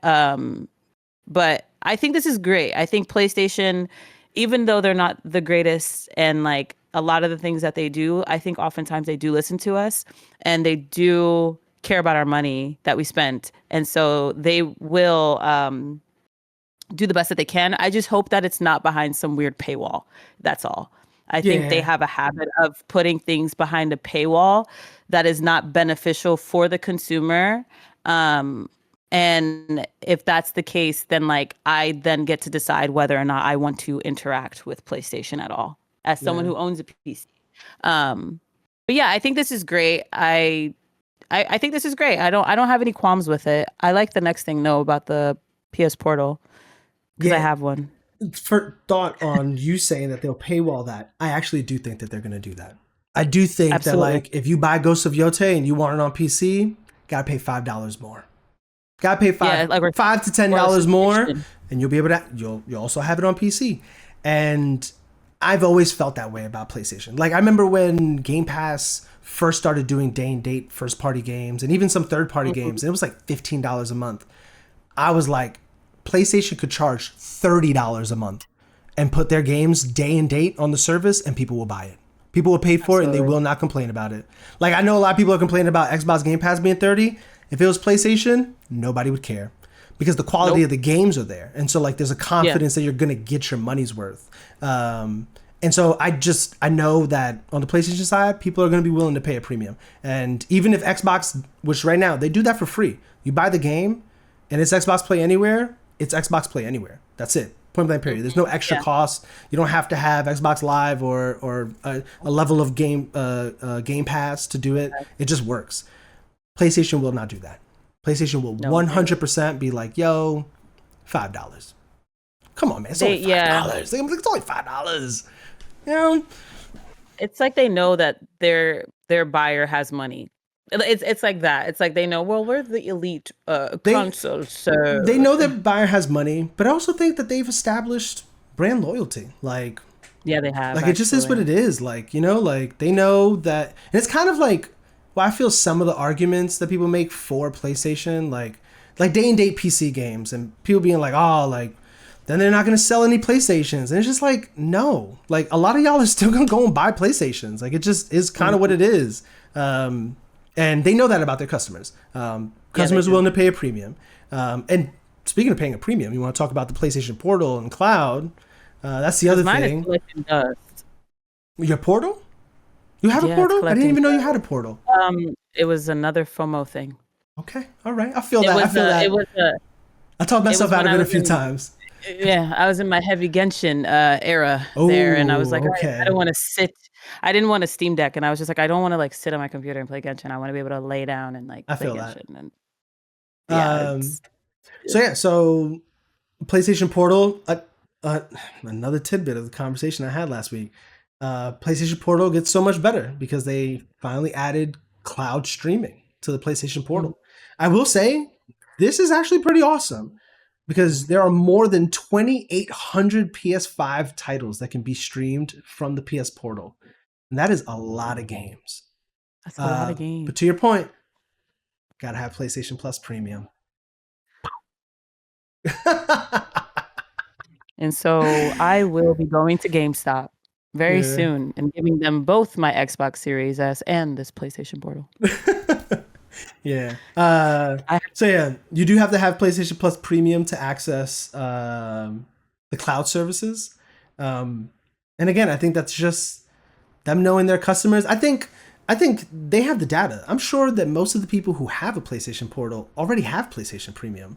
Like if you're so embedded in the PlayStation ecosystem that you went out and bought a $200 handheld and you use Mhm. it for a lot of your gaming, you probably do already have Premium. So I wouldn't necessarily be Yeah. too surprised by that. I think again, what was surprising about this is how excited PlayStation fans were about it. Because I was like, yo, when xCloud came out, y'all were all like, who wants to play cloud games? I don't want to play games on the cloud with lag and XYZ. They added cloud to the portal. And motherfuckers is like, yo, this is awesome. I can play cloud game. And it's just, again, it's like, yo, we can acknowledge that a company we don't like is doing something cool, i.e., PlayStation fans acknowledging that Xbox did something cool. There's nothing wrong with that. It's okay, man. Like you could look at Xbox Play Anywhere and be like, damn, that's cool. You can look at xCloud and be like, damn, they can play their games from anything that has a browser. That's pretty Mhm. cool. Game Pass. Game Pass, that's pretty cool. Nigga, stop complaining about it when you could instead just go to PlayStation and be like, yo, you see what they doing over there? That shit's pretty cool. Could you do that? Yeah. And they might See? say yes, they might say no. But just go ask for it, bro. Yeah, and then don't complain when they actually give you something. Yeah, yeah, That's the part that really like is fascinating to me. It's like I do feel bad for Xbox. It's like a lot of their games had potential to be successful. A lot of yeah, their systems that they've implemented have potential to be successful, but it isn't until you see PlayStation, Nintendo, Steam do something that you're like, "Oh wait, yeah, I guess we were the originator, like the original ones, we're the OGs, yeah. but like, oh, It's yeah, kind of we probably shouldn't have." it's Yeah. so unfortunate. And don't get me wrong, I think this is kind of why like I feel bad for them, but I can't necessarily entirely feel bad Right. for them because they've done a lot of this to themselves. Like Literally. it's something I said in the last episode too, which was like for as much shit as we give them and as much shit as they're in right now and it is their fault, they have so rarely been wrong. Like I remember when they True. announced the Xbox One and they were like, yeah, like they did the whole like I think they announced that like you can't play used games or some shit. I remember that and I was like, y'all are bugging, bro. If I can't play used games, I'm not buying an Xbox One. And then Right. PlayStation came out and it was like, this is how you share games with friends. And like they handed the game over to the guy, and that blew up. And that was like that Mhm. basically killed the Xbox One. But the reality is that 80% of games sold today are digital, and you can't share Yeah. them. And that Nope. was a future that Xbox knew was coming. And so they Yeah. just preemptively prepared for it, but we weren't ready for it. And so we weren't trying to Right. hear that. And so Xbox gets into cloud. And we're like, and the large majority are like, I don't want to play my games on the cloud. Who wants to play my games on the cloud? But then PlayStation does it, and it's like, oh shit, this is actually not that bad. I didn't know this was, this is pretty good. Just need internet. Mhm. I'm not even in my house right now. I'm in a hotel. Like, and it's just like, well, this was always the case. It's just like, Right. you're just here now. We've just finally arrived. And so that's just a little frustrating because I feel like we could be making faster progress as an industry I agree. if we just collectively agreed that these things are cool. Like, Yeah. like Xbox Play Anywhere is so consumer friendly. Like, I don't even know how you could complain about it, but people complained about it. It's like they're telling you that you only got to buy this game once and you could play it almost anywhere, and you're complaining about that. They It's said, just, "Oh, I can't spend my money again and again and again on the same thing." it's weird energy, Alyssa. I'm not gonna hold you. It is. And it's, for me, it's just blind tribalism. Like don't get me Yeah. wrong. I feel like that shit is for high schoolers. Like, if you love your console that much and you want shit on another console, that's for like teenagers. Y'all are like 30 years old and arguing against things that would save you money, arguing against things that would create better experiences for you. Like Yes. Xbox going third party, and their games are available anywhere. No more exclusive games for them, as far as, right? You don't need to buy an Xbox to play Xbox games. That is consumer friendly. Like, that is a net benefit to every gamer, because you now don't need to go and spend $500 to access On a an Xbox. $60 game. Yeah. And instead of people being like, yo, that's awesome, I'm glad more people get to play those games, I'm glad I get to play those games, I don't got an Xbox. Mhm. If you supposedly care about gaming, why don't you want more people to play Spider-Man? Why don't you want more people to play God of War? Why don't you want more people to play The Last of Us? And not just because you would have more people enjoying those games, more people talking about those games, you'd have more people that you can engage in conversation with in this hobby that we have, which is what hobbies are pretty much about, like experiencing things and then sharing those experiences with other people. It would be a net benefit for you, because now you don't have to go and buy multiple consoles. You could just buy the console you want and buy the games you want. But we argued against it so much that, like, I don't know. It's just weird. It's just weird. It is It's just weird. like, we've had opportunities to save money and extend the value of the dollars we spend in gaming, and motherfuckers just chose to go shit on a company instead of acknowledging that that was actually a benefit to them. It's kind of weird. Yeah, It kind of sucks. It is very weird, and I think the only company, truthfully, I understand from their perspective of like a studio, right? Like, I think Nintendo's the only company to me that can't do something like that. Like, I think it's what made Sega crumble, almost, of like being too accessible when you have such a strong IP character like Sonic. And Sonic's movies really is like what helped Sonic's like save Sonic, and the games slowly but surely have been getting better, which is really great. Shout out to Atlas again, Sega Atlas. But I think with Nintendo, they're like in this position where, like, if they do something like that, because Mario is such a strong IP, Pokemon is such a strong IP, and like, emulators exist, but it clearly doesn't impact their dollar and like their like long lasting life for sure. Sony, I do think there's like it comes down to them, like for them, that like they have to let go of this idea that it's a console war and like consoles matter, because I don't think they do. Like, that's basically what you're saying. It's just like accessibility is the best option, because I don't think limitations of people being able to experience games on either platform is necessary, especially when they're all on PC. Like, it makes no They're all on sense. PC too. Yep.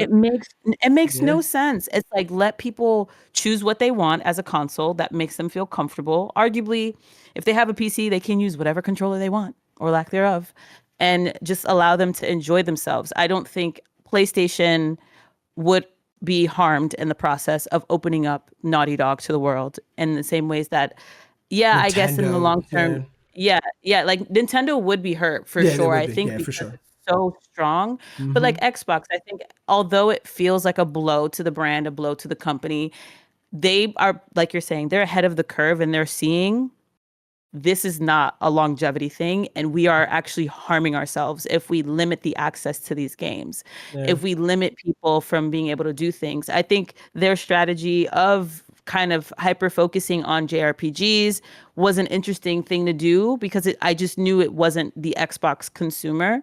But at the end of the day, like, they needed to incorporate it so people knew, yeah, if you want to play Persona 3 Yeah, we're Royal invested in this. or Yeah. Persona 3, whatever the hell Hmm. it's called, we're invested in this, and you have it day one, Game Pass, here you go.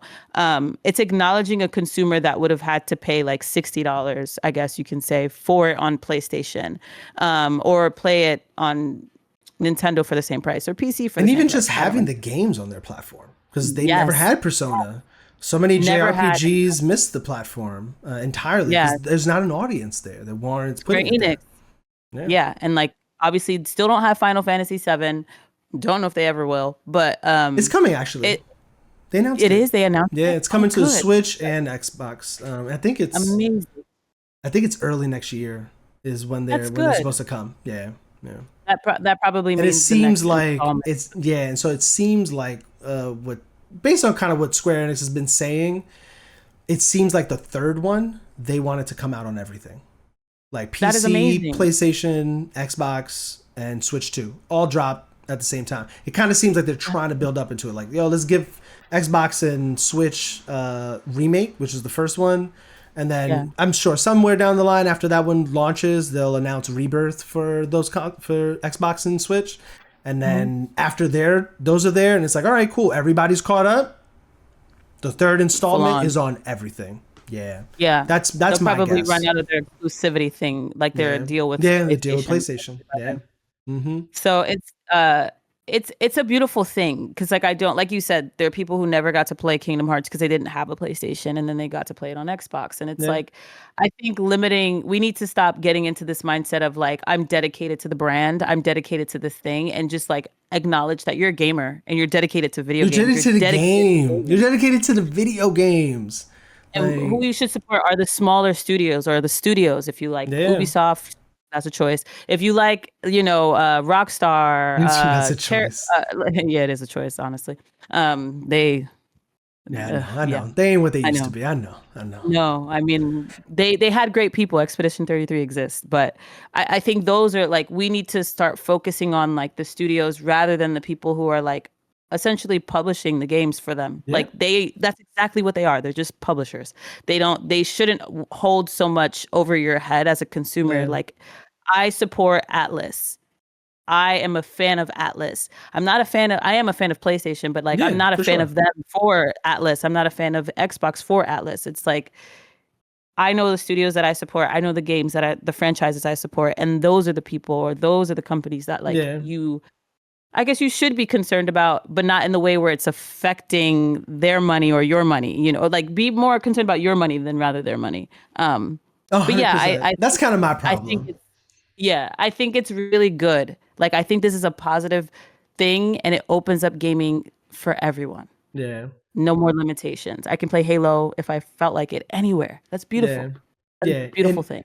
And I know we got away from like the topic of discussion. Mhm. It just leads us here. Like, it's so funny because I saw it and I was like, I was just talking about this last week, and now they Yeah. do it. And the fans did exactly what I thought they were gonna do, which was celebrate it, even though they've been Yep. shitting on Xbox doing it for the past like 2 months. It's kind of weird. And so, yeah, like, don't get me wrong, I think that Nintendo is the one who would lose the most if they got Yeah. rid of exclusivity. But I can't believe I'm saying this, but I feel like they're the only ones who even deserve to have exclusivity. I Because agree. because PlayStation and Xbox, they are just overglorified PCs. Those are computers, man. They're just simplified computers. That's all they are. There's nothing special about my PS5.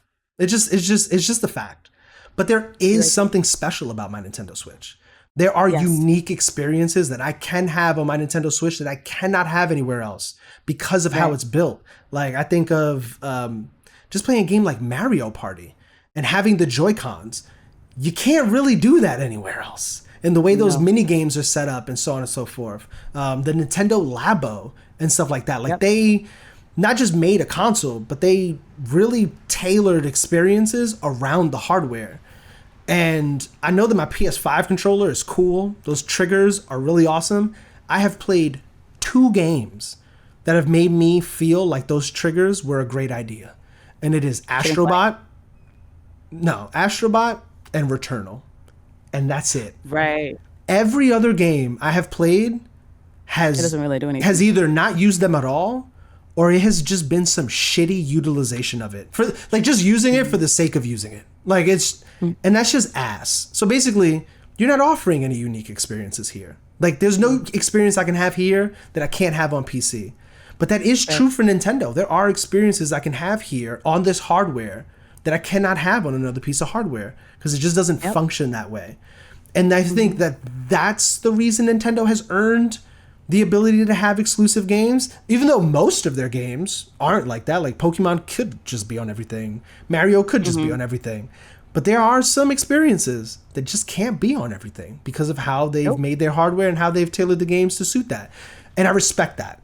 And so if you want to have exclusive games, give us a reason for you to have exclusive games. Like, don't just make them exclusive for no reason. And then the thing that bothers me is just, we just arguing against our own self-interest. Like, exclusive games don't benefit you, dog. Like, you gotta go buy multiple consoles to play all the games when you could just buy one, Just have one. and then use all that extra money to buy the games, which is the reason we are even in this hobby. That's the thing that's weird to me. And it's just like, and I've seen it with, and just see this energy everywhere. And I'm seeing this energy in what's going to be our next topic, which is the Steam machine. And it's just weird energy. It's just like, yo, y'all guys got to accept that we're moving. Like, technology is moving forward, and I don't know who wants to get left behind. I know Xbox doesn't want to get left behind. That's why they've already moved. And I don't think PlayStation wants to get left behind. They're just taking a more strategic, slow-paced route to getting that done because they know they're because they don't want to ruffle no feathers. They don't want to, like, we're gonna, like, I remember with like PC games, PlayStation games on PC, people were livid about that. Like, why do I even have a PlayStation? Like, yada yada. Now that window of time between game and release is getting a little smaller for every game. Helldivers was a day 1 launch. Helldivers has sold significantly more on PC than it has on PlayStation. And you could even argue that it only sold as much on PlayStation because it was on PC. Because the reason the zeitgeist blew up about that game was because we saw the Steam numbers. And we were like, yo, there's 300,000 people online right now? That's crazy. No wonder I'm in like a queue to join the game. Man, a lot of people are playing this. And you would have had not only just half as many people playing it and only half as many people talking about it, but you wouldn't have had this number that you look at and you go, damn, people are really into this. Like, when you could put a number to it, that matters. And that's part of the reason why Arc Raiders is kind of getting popular, because people were like, yo, there's 200,000 people on the game? Oh, that's crazy. The next weekend, 300,000 people. The next weekend, 400,000 people. And at that point, you got to kind of tell yourself, oh, okay, maybe there's something here. And so, like, there's a direct benefit to even putting the games on other consoles. Absolutely.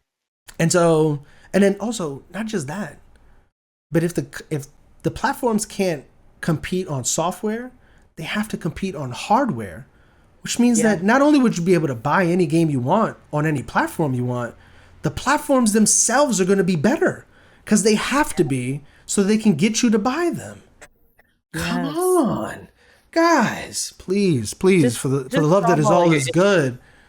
Stop pocket watching companies, bro, and pocket watch yourself, my guy. Like it makes no sense. And to honestly make it easier for yourself and just get a PC. Stop playing. Amen, man. Amen. I can't wait till they're all apps on the PC, man. So we can just all be PC people. Please. But yeah, shout out to PlayStation doing the cross buy. I really hope that rumor comes to fruition, because I hate to say it, but I'm gonna start buying my PlayStation games digitally. That's what that would mean. Been doing that, I know you've been doing that forever. Yeah, but like, it would force me to buy my games digitally because there's a benefit to it. Like, right now, there's no benefit for me buying the games digitally, other than like being able to remote play into my console and play more than just the game that's in my disc right now. But yeah, so that's awesome. And I don't have a PlayStation Portal. I've been tempted many times. I remember I saw it on sale one time for like 130, and I was like, I think I did get it on sale. That's why I got it. yeah. And Gabe was talking it up. You know how he gets. Gabe, man, I know. Yeah, Gabe I is like know. I the king know. of PlayStation. So Yeah, yeah. And he's so actually it's cool. The reason I haven't bought it is because the only reason I would be buying it is because it is ergonomically nice. Like I remember when yeah. Gabe got it, Jess and Gabe were still living upstairs, and he got it. He called me upstairs to go see it, and I just held it, and I was like, "Oh, this feels good. This It's feels really good. really, really nice. The screen looks It's really nice. really, really nice." And the But games look really good on it too. yeah, I'm not oh gonna yeah, lie. 100%. I was like, but I'm already doing this on my Steam Deck. I was like, this is just a waste of Yeah. money for me, and it just still feels that way because I can Yeah. remote play into my PlayStation. It just doesn't matter. I don't need it, and Yeah. I'm not buying PlayStation Plus Premium. They're not getting $1 Yeah. out of me for that. I actually told my cousin who I started Split Fiction with, I was like, yo, bro, I'm not gonna lie to you. I think we're gonna have to start that game over again because I'd rather buy it over again on PC and Yeah. us play it together, or give you the copy because he plays PlayStation. He has PlayStation Plus. Give you the hard disk, and then I'll just download the friend version on Steam, and we can play, and we start it all over again. Because I just Is don't it want to buy PlayStation cross-play? Plus. I didn't know this. I'm so mad that I didn't know this. Because then I would have just bought it on Steam. But it is crossplay, even Oh, with thank God. friends who don't have the game. Oh, wait, what? So only one of you has to buy the game. No way. Yes way. Just Guess like it who's takes buying two. Split Just like it takes two. Fiction? Two people don't need to have the Only game. one. Only one person needs to have the game. Yeah. Are you kidding me? I bought that goddamn game. Oh no, My Alyssa, sister and I bought. My sister got it on sale. I should. yeah, you didn't need Okay, to she buy got the it for game. Yeah. noted. Yeah.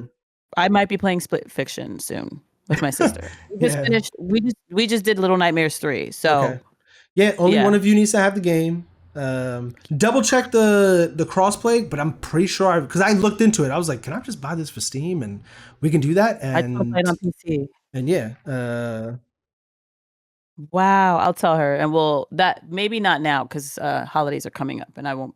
I'll be back in New York, but um, maybe post that. We always look for games to play together, and we don't always want to play Fortnite. So yeah, it's crossplay across all platforms, even with the friend pass.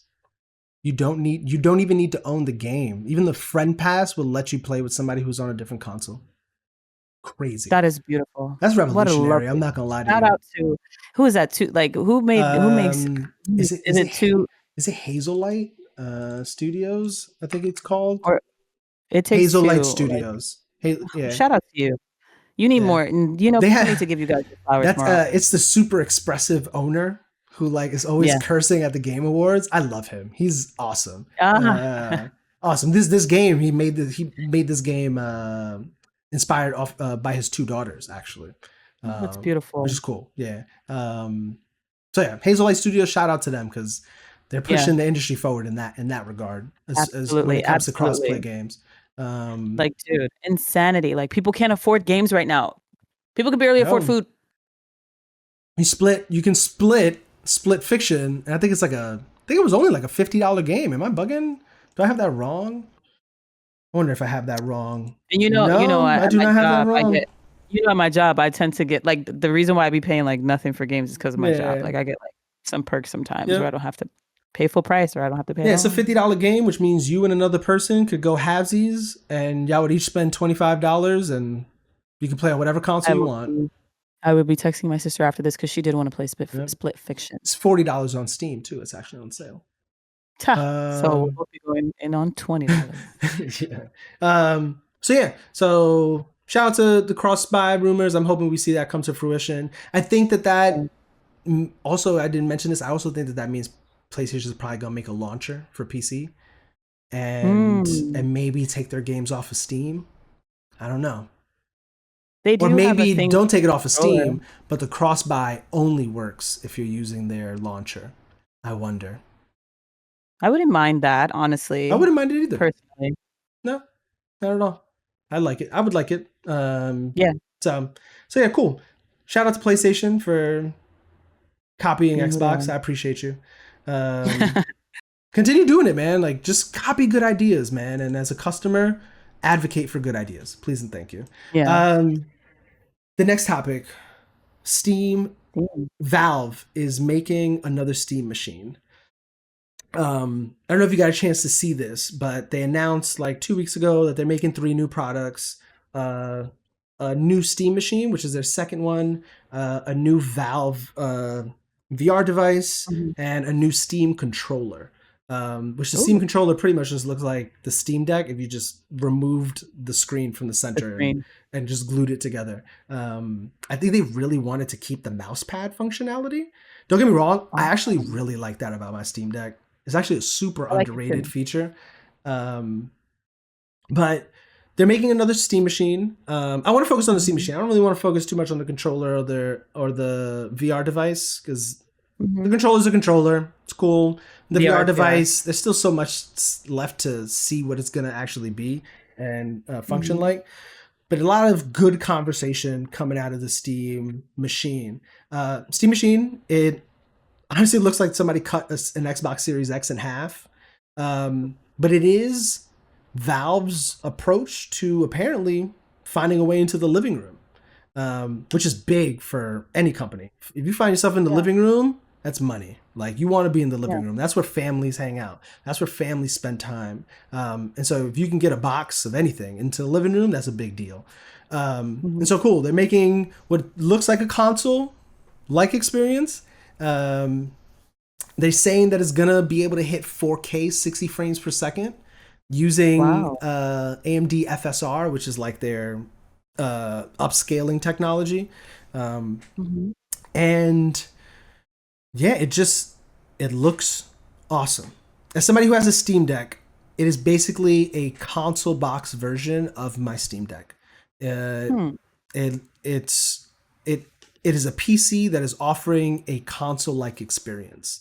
Hmm. And I think it's trying to get past the hurdle that a lot of console gamers feel about getting into PC gaming, the cost, Yes. the effort that goes into even setting things up, like just installing everything and so on and so forth. It's not just Hmm. a out of the box ready to go experience.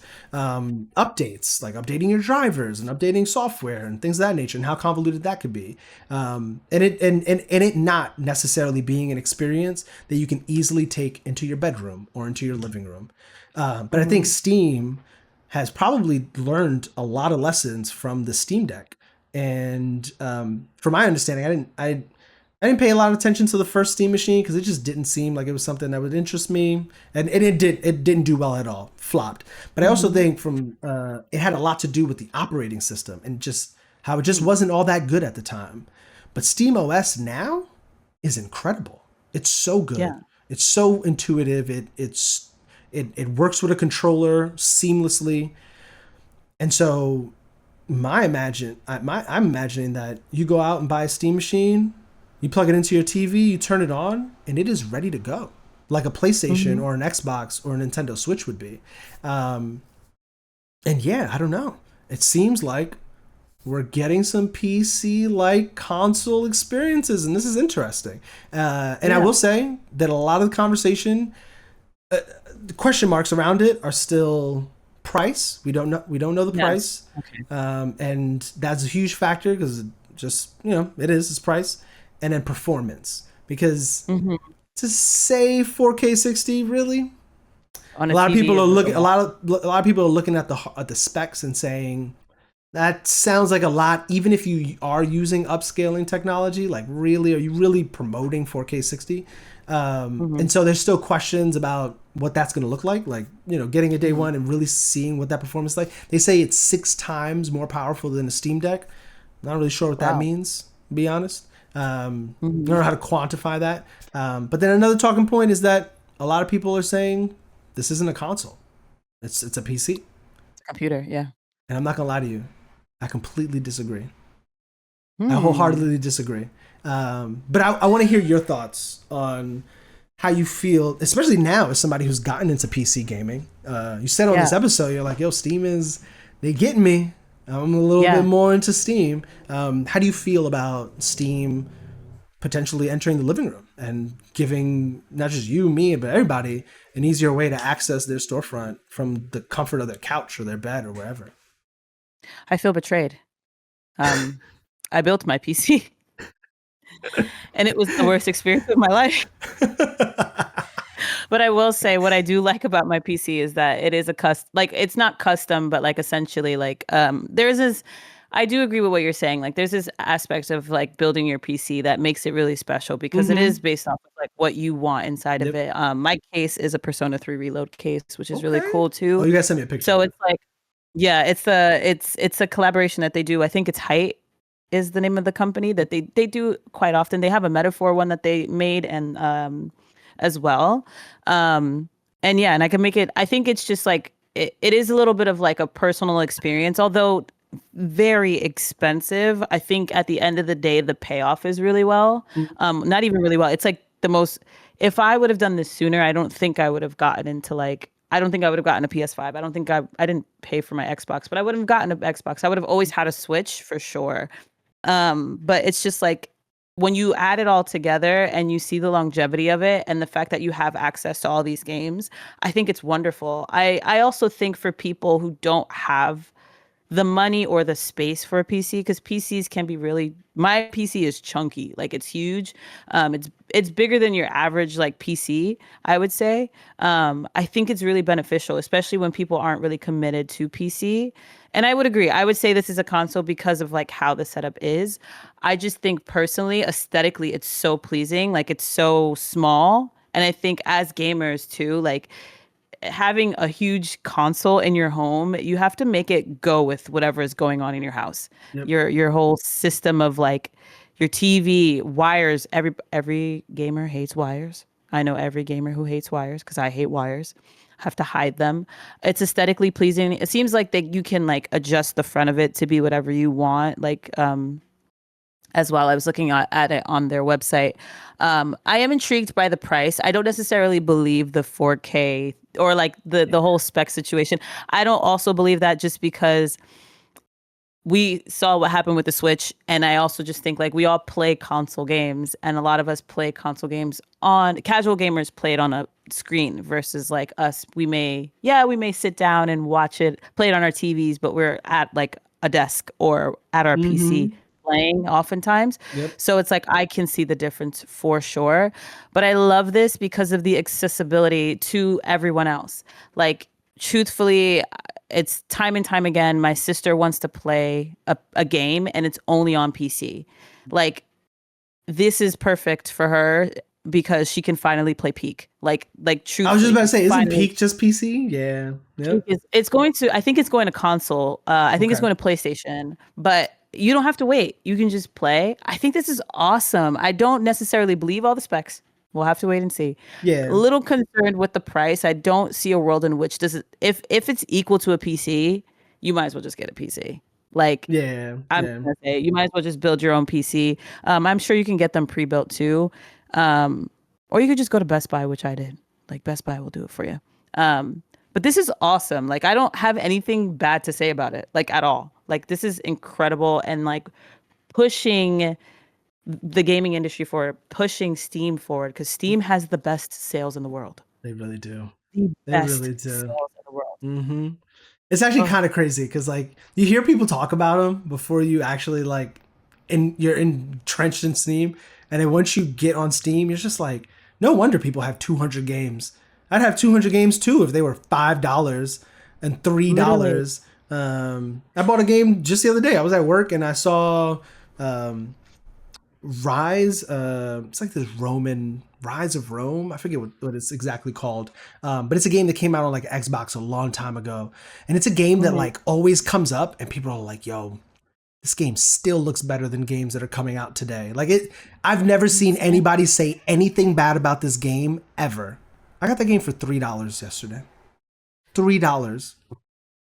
Look. How can I even say no to that? Like I was just like, all right, buy it. I'm gonna spend $3. But I've spent $3 on worse.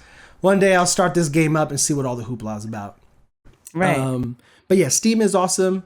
To your point, this is pushing the industry forward in a lot of ways. It's pushing Steam forward for sure. Yeah. But I think the pushing forward is where I kind of get into this conversation where like I don't agree with people who don't think this is a console. And a lot of people are saying that this isn't a console uh, because it does PC things, right? And so it's a PC because it does PC things. But I want to make sure that I make this abundantly clear. I don't know who needs to hear this, but if you think the Steam Machine isn't a console, I need you to get off the boat of denial. You are in denial. This is a console. And I'm going to give you the perfect analogy for how it is a console. Let's take a car being a console and a plane being a PC, right? Most people are not interested in planes. Most people cannot afford a private jet. They're expensive. Most people can't afford a PC. Planes require more maintenance. They require more work. They require more effort and just everything, all the in-betweens. Cars, maintenance every now and again, standard. They're not as expensive. You get in, you press the start button, it starts, and you can start going. A plane, I don't know, have you been in that cockpit? You don't just press a button and go. It's more convoluted than that, like a PC. But if you took a car and you put wings on it and it could fly, it doesn't become a plane. It's just a car that flies. And so the Steam Machine is a console. It just also does PC things. And again, this kind of takes us into the conversation of like tribalism and gaming and just people being gung-ho on their platforms. Because it's weird to say that this isn't a console because your preferred console doesn't do everything this one does. That's weird. That's not how you measure things. Like, it's like, again, the car thing. A car doesn't become a plane just because you put wings on it. It's a car that flies now. A console doesn't become a PC just because you can access the web and install emulators on it. It's just a console that you can install emulators and go on the web. And so it's kind of weird that we're sort of defining console by adding limitations to it. By saying, oh, no, if your console does this, it's not a console, it's a PC. Because PCs do that. And it's just like, no. Let's go down the checklist of what makes a console. Got a checklist for you. Sits under your TV.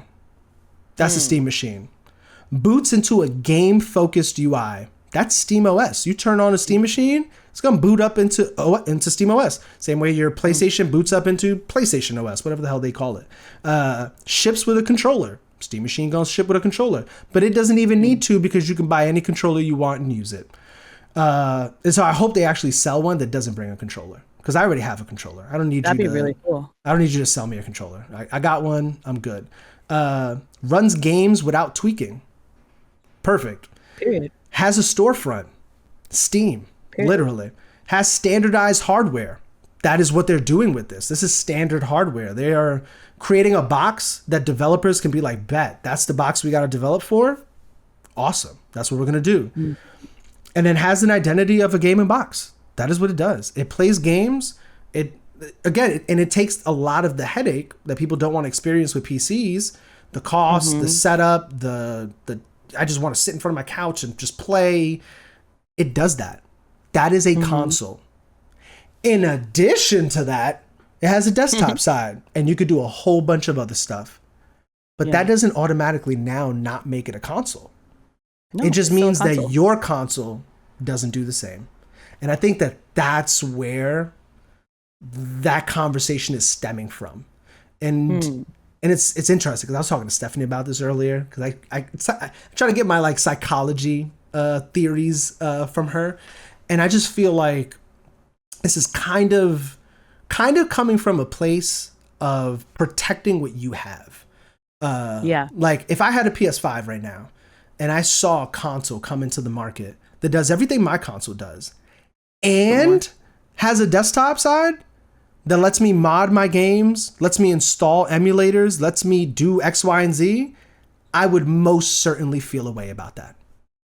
Yeah. I would most certainly feel a way about it because now I'm looking at it and I'm like, well, damn, my console doesn't do any of that. And so the quickest way to make myself feel better is by redefining what that thing is. That's not a console, that's a PC. Mm. And so my console is still good because that's a PC and I don't want a PC. I want consoles. And so if you remove the Steam machine from being a console, then the PS5 and the Switch and the Xbox are just fine. They're not inferior anymore. But once you insert the Steam machine as a console, it's hard not to look at the PS5 like it isn't inferior. It's hard to look at an Xbox Series X like it isn't inferior from a perspective of like features and what's offered and what you can do with the machine. It is holistically inferior. And so, sad news to everybody who doesn't think this is a console. This is 100% a console. It's so bad that I've seen people being like, this is bad for Xbox, but this isn't competition for PlayStation. And honestly, I actually think the complete opposite. Because this is competition for PlayStation. This is a console. This is good for Xbox because this is what Xbox wants to do. Steam just beat them to it. But what Steam did is they validated the idea. Absolutely. You see, nobody was really bought into what Xbox is trying to do right now. Especially because like they released the ROG Ally X and like your Xbox library isn't really on there. So like it's not a console-like experience. But if they do build a console PC like Steam Machine, and you can bring your Xbox console games onto it, right? So your whole library carry over, you turn it on, it doesn't boot into Windows, it boots into a game-focused UI and all that. That's literally, this is what Xbox wants to do. All they did was roll out the carpet for Xbox and be like, yo, they've accepted me. You can come next, buddy. You can come next, brother. Don't worry about it.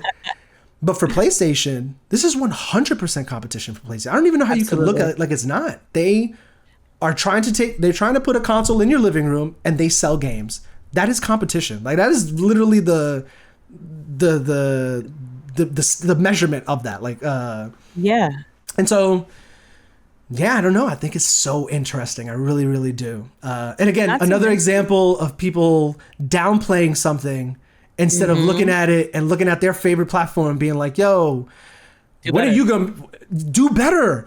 Like, do better. It's kind of insane. It's kind of insane. I think another thing too, to add into it is like the fact that PlayStation games are accessible on PC. Like you can, and so literally. Again, you're right. Direct competition with their own product. They're competing with their own product. Like PlayStation is. And also it shouldn't be competition, obviously. Like it should be accessible to all. Yeah. If PlayStation played along, they'd win. It'd be a win-win situation for PlayStation. I do wonder, I don't know what do you think the price range would be? Because I think that also maybe is a part of the rationale for console owners. Oh yeah, 100%. Well, like mine is $6. Like I can see a console owner feeling some type of way, knowing that like, especially with the hike in prices due to tariffs, a $600 console, like, and then you have this like PC in your home that's a console, like that is it's gonna be priced like a PC according to Valve. Yeah, and so I think they gotta land that. They gotta land that price. I'm not gonna hold you. They gotta land that price. I've boldly predicted that the lowest tier model will be somewhere between $500 and $600. No. So like you're saying, don't get me wrong. Laptop. Because all right, I'm coming at this from the perspective of a Steam Deck. The Steam Deck, when it launched, the base version, which was 64 gigs, and honestly, I wish I had bought that version. I'm not gonna hold you. Because the only reason I bought the highest tier is because I had the most storage. But then literally like a year later, I opened it up and I replaced the storage. I could have literally just did that with the cheap version and saved myself a couple $100. But that cheap version was $350. Oh, I would get that in. Well, I don't want the Steam Deck, but but it was $350. Like, and when you compare that to the rest of the market for PC handhelds, that is incredibly affordable. A ROG Ally starts at like $600. The ROG Ally X is $1,000. Even the OLED Steam Deck right now is like $550 is the base one. And so, but that's the LCD one is $350 that they had come out first. But I don't know. I actually think that Valve is willing to bring in a very low price tier. And then I could see the ones with more storage being those $700 or $800 ones.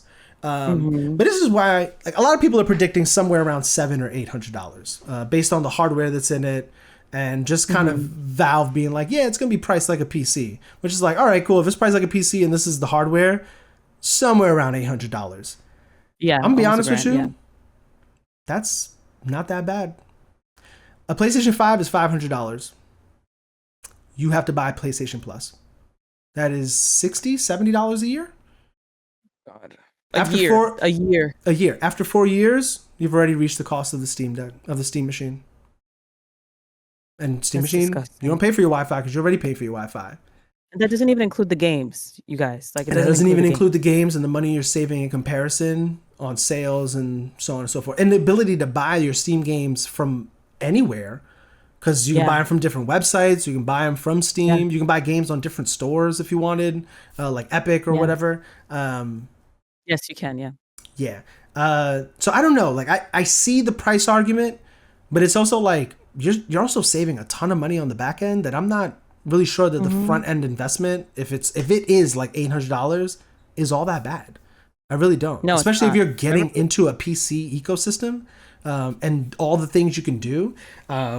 I will say consoles still have an edge in that they have the ability to be priced cheaper. You know, like you can get a PS5 right now during the holidays for $400. They're $100 off. You can get a PS5 for $400, and that's awesome. And also, they're saying that this performance is somewhere between a PS4 Pro and a base PS5, and so it is technically weaker than a PS5. So if you want something more powerful, then you're still gonna go and get a PS5. But I think if you want something that is more intuitive, that maybe brings you into a new ecosystem, that allows you to buy games from multiple storefronts, well, you don't have to pay for internet. Maybe you've always thought to yourself, damn, I wish I could play those old Nintendo games I love. Well, you can install an emulator on it. Like, it's just, the possibilities are endless. And I also think, unfortunately, a lot of the people leading conversations around gaming are our age. They're millennials. They're Gen X. And I just feel like our perspective around PC gaming is entirely different than Gen X and Gen Alpha, who are growing up wanting PCs. Like Gen Z. Oh, sorry, Gen Z. Sorry. Gen Z and Gen Alpha. These kids want PCs. Like they don't want consoles. They want a PC. They'll accept a console. You buy them a console, they'll take it. I think the big, I'll say for Gen Alpha, it seems like the big console just is Nintendo, though. Yeah, and just as Nintendo. Yeah, for sure. They don't really care about PlayStation or Xbox or anything like that. Yeah. Especially because they play Roblox and stuff like that too. So it's like it doesn't serve them for what they play. Yeah, and so I feel like this is a move to capture the next generation. Like I also think I've also believed that about Xbox and how they've just pivoted so strong, and how fans are like, wow, like y'all did this to us. I'm gonna be honest with you, they don't care about you anymore. They don't care about you anymore. No. They don't care about you anymore. you don't care about them. They literally make features that are net benefits, and y'all just don't want them. And then when someone else gives them to you, you're happy with them. And so they're like, well, fuck you then. I'm just gonna go and focus on the next generation of gamers. And those gamers want a PC-like experience. They want to play games on a PC. They want the access that a PC gives them. In addition to, again, I think in an ideal world, we'll all just have PCs and a Switch. Like that's kind of where I feel like a lot of things are going. And so, I feel like this is a play for the future. I feel like this is not a play for someone who's been gaming on PlayStation for 20 years. You're not going to go leave PlayStation for Steam, very likely. It's just likely not going to happen. You did, so it's not impossible, but it's not very likely. It's just not the trajectory I see most people sort of taking. No. And I don't know. This is interesting. And another reason why people need to be looking at their consoles and being like, damn, why doesn't this thing do more? And I get it. I understand why PlayStation doesn't want to give you more, but you're not PlayStation. You're not a shareholder. You're a gamer, and you need to be worried about your own pocket. And your name is Bob. Your name is Bob. Yeah, seriously. And you have a 9-to-5 or respectable job, and you go home to the wife and kids, or just you go home to the husband and kids. You just go home. Yeah. And you're not the one making the decisions at these companies. Yeah. You're just consuming what they give you. They are the problem. Let them know they're the problem. Yeah, yeah. I just want people to ask for more, man. That's all. I Just do ask for too. more, man. Just ask for more, please and thank you. Because yeah, I think this is a great opportunity This is insane. This to is so look at good. what we're being given from consoles and be like, yo, Mhm. this ain't good enough. It's just You know not how good great enough.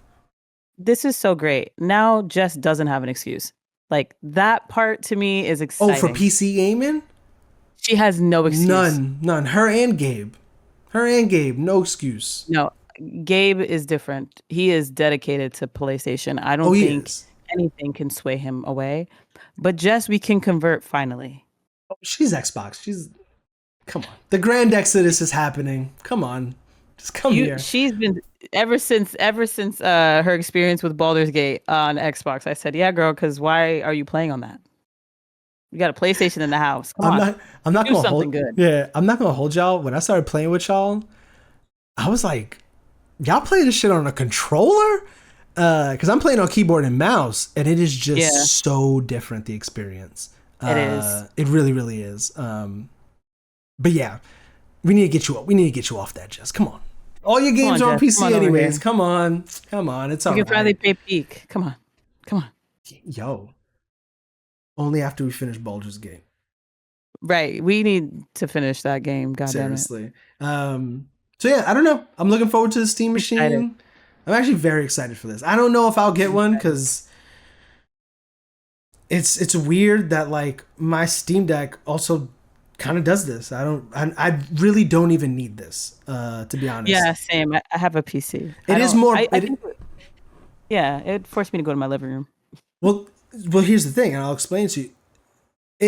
This thinking of like the Steam Machine as a console, my Hmm. Steam Deck is a console. It is. It's a handheld. It is, but it's categorized as a PC handheld, right? But I think it's just a handheld. I think it's a Yeah, I don't. console because I think it's it functions exactly like my Switch. I turn it on, dedicated UI, storefront, all that jazz, and I can also dock it and connect it to my television and play it there. Yeah. It's Like it a is console. literally a console. And so the reason I don't need this is because when I dock my Steam Deck in the living room, I just mirror my PC to the living room. It works Yeah. flawless. Like it is actually kind of incredible. And it's part of the reason why I Yeah. sold my Xbox too, because I didn't need it anymore. I Yeah. was streaming my Xbox games from my PC to the living room. But yeah, I'm interested to see how this shakes up. I really do think if this is more than $600, a lot of people are gonna complain about it. Like a lot of people are gonna be like, "Oh, this ain't for me." But if you can price it, if you can get that 512 version for $600, you will get people who are willing to try it out. a Absolutely. hundred Hmm. percent. You will get people who are be like, you know what? I've been wanting to get into PC gaming. You got kids Yeah. who can't convince their parents to spend $1,500 on a computer, but Or would probably 500 on buy Switch too. but would probably buy a $600 computer for them. Hmm. And so, kind of interesting. I'm looking Yeah. forward to seeing how it shakes things up. And Yeah. this is just, I think Steam is now an interesting player because they have the best ecosystem now. They have Yeah. a storefront that you can install on any PC. They're about to sell a console like PC that you can put in your living room and play on that. So they have a console, the storefront, the main storefront on PC, and they have a handheld. Hmm. And they have a VR device. Hmm. They're the only ones. PlayStation can almost say that, but they don't have a launcher on PC, and their Nope. handheld is not a dedicated device. It's just an extension of your PS5. And Nintendo has the handheld connected TV, but they don't have any existing ecosystem on PC, and that's kind of where the buck stops. Steam is the all-encompassing, and Yeah. once Xbox figures this shit out, which I hope they figure this shit out soon, it's gonna be them competing in that fashion of like who has the best ecosystem. Both of us are on PC, like Windows is PC. Xbox is supposedly making a handheld, and that is their next console. PlayStation is supposedly making a handheld, and that is the next console. And so Yeah. I'm just hoping, as it relates to all that stuff, that my purchases work across all of that. Because I can expect Yeah. that from Same. Xbox. I can expect that from Steam. I'm hoping I can expect that from PlayStation 2. Seems like the cross buy is Mhm. doing that. And I don't know, it just seems like we're living in a good time to be gamers. It really I think so does. too. Um, Too many games to play. Good God. I'm not going to lie. It might bug in, No. but has the last 3 years, every year is like, yo, this has been the best year in gaming in a long time. And then like, yo, Yeah. I hope next year slows down. And then And it doesn't. 2024 comes and it's a fucking banger year. And it's like, oh, I hope next year slows down. And then this year No, happened. 25, yep, Another banger banger. year. Yep. Yeah. Next year too. Next We've year's got a a lot banger next year. too. Yeah, next year's a banger too. I don't A know, man. lot. I might need to retire.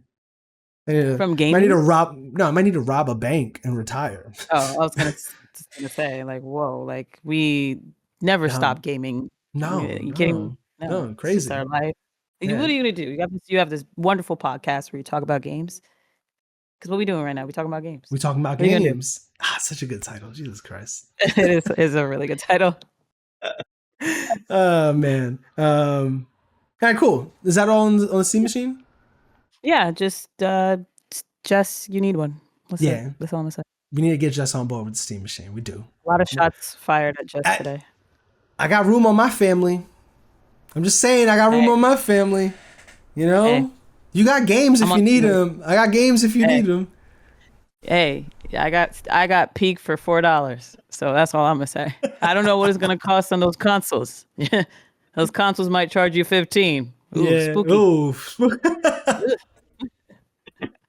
Yeah. Hilarious. All right. Cool. Last but not least, we can get our Game of the Year predictions and any other Yeah, maybe notable nominees that we might want to bring up.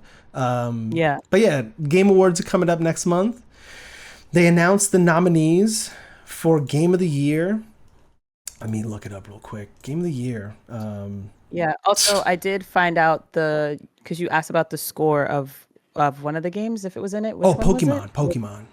It's not in it. It's Silk Song, Hades 2, E33, Ghost of Yote, and Death Stranding.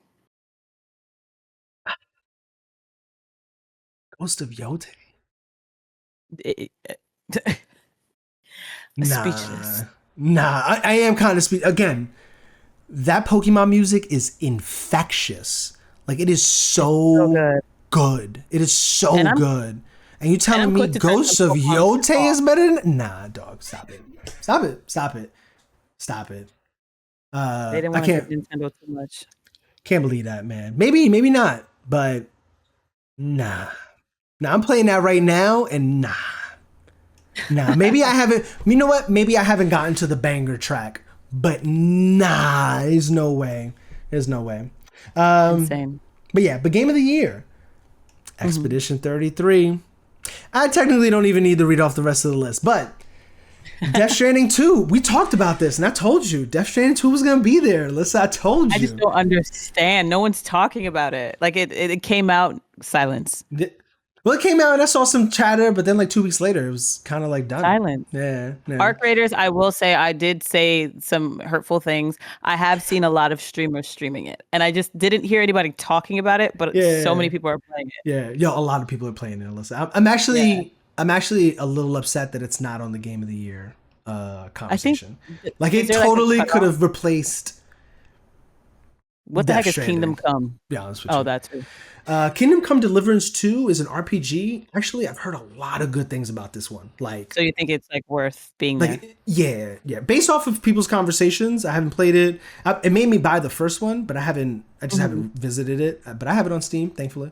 Got it for cheap. Got it for the low. But no, the way people talk about this game is like they took RPG realism to another Oh level. wow, Like it is like one of those RPGs, kind of like a wow. standard setting RPG. So yeah, Death Stranding 2, Donkey Kong Bonanza. Not surprised by that. Hmm.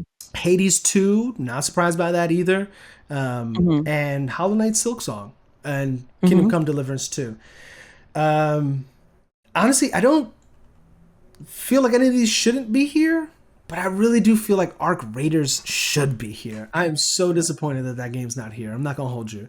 It's in best multiplayer game, and it'll probably win that category. Even though it is up I think I against voted for Battlefield it. 6, and Oh Battlefield yeah, 6 did really well and is also really good. Um, yeah. it's between those So two good in that that my category. so good that my dad yesterday was like, I've never played Battlefield 6 before, but I kind of like, he's like, I think it's too much for me, but I don't know. I kind of want to play it. And I was like, okay, you should play it. I heard it's really good. Does he So play if COD? my dad, he played a little bit of COD, but he's more of a Fortnite person. And like, Okay. he doesn't like the new season of Fortnite. So, and mind you, Mm. my dad's like a 2K guy, like 2K Okay. NFL, 2K like Madden. Madden Yeah. kind of guy, and then got into like Fortnite because his kids like Fortnite. So Yeah. um, that's a big deal. I just want everybody to know that's a big deal. If he's talking to me about Battlefield 6, that's a That's a huge big thing. deal. No, it is. And I'll tell you, as a big Battlefield guy, this is the one. Like they Yeah, hit it with this one. Even with their battle royale, yeah, I've they heard hit it's it. They hit really, it with really their battle good. royale. And my whole group chat of boys who are big Call of COD, Duty heads, they didn't even think about buying Battlefield 7. I mean, Black Ops COD 7. 7. Mm-hmm. Like not even a thought came across their mind. Damn. Like we're skipping this one, and it's about Battlefield 6. They're talking like, yo, if the next Call of Duty doesn't have destructible environments like Mm-hmm. Battlefield does, they're like, I might not get I'm that not one playing that. either. Oh wow. Like it's just like Damn. it's behind. Yo, it really does feel like it's behind. I'm not gonna hold you. Um, Wow. but cool. My game of the year. I think I said it earlier, but my game of the year is Expedition 33. It really, really Mm-hmm. is. And I don't even think it's close. Like I have like 60 hours in Hades 2. Mm-hmm. Hades 2 is so good. It ain't touching Expedition 33.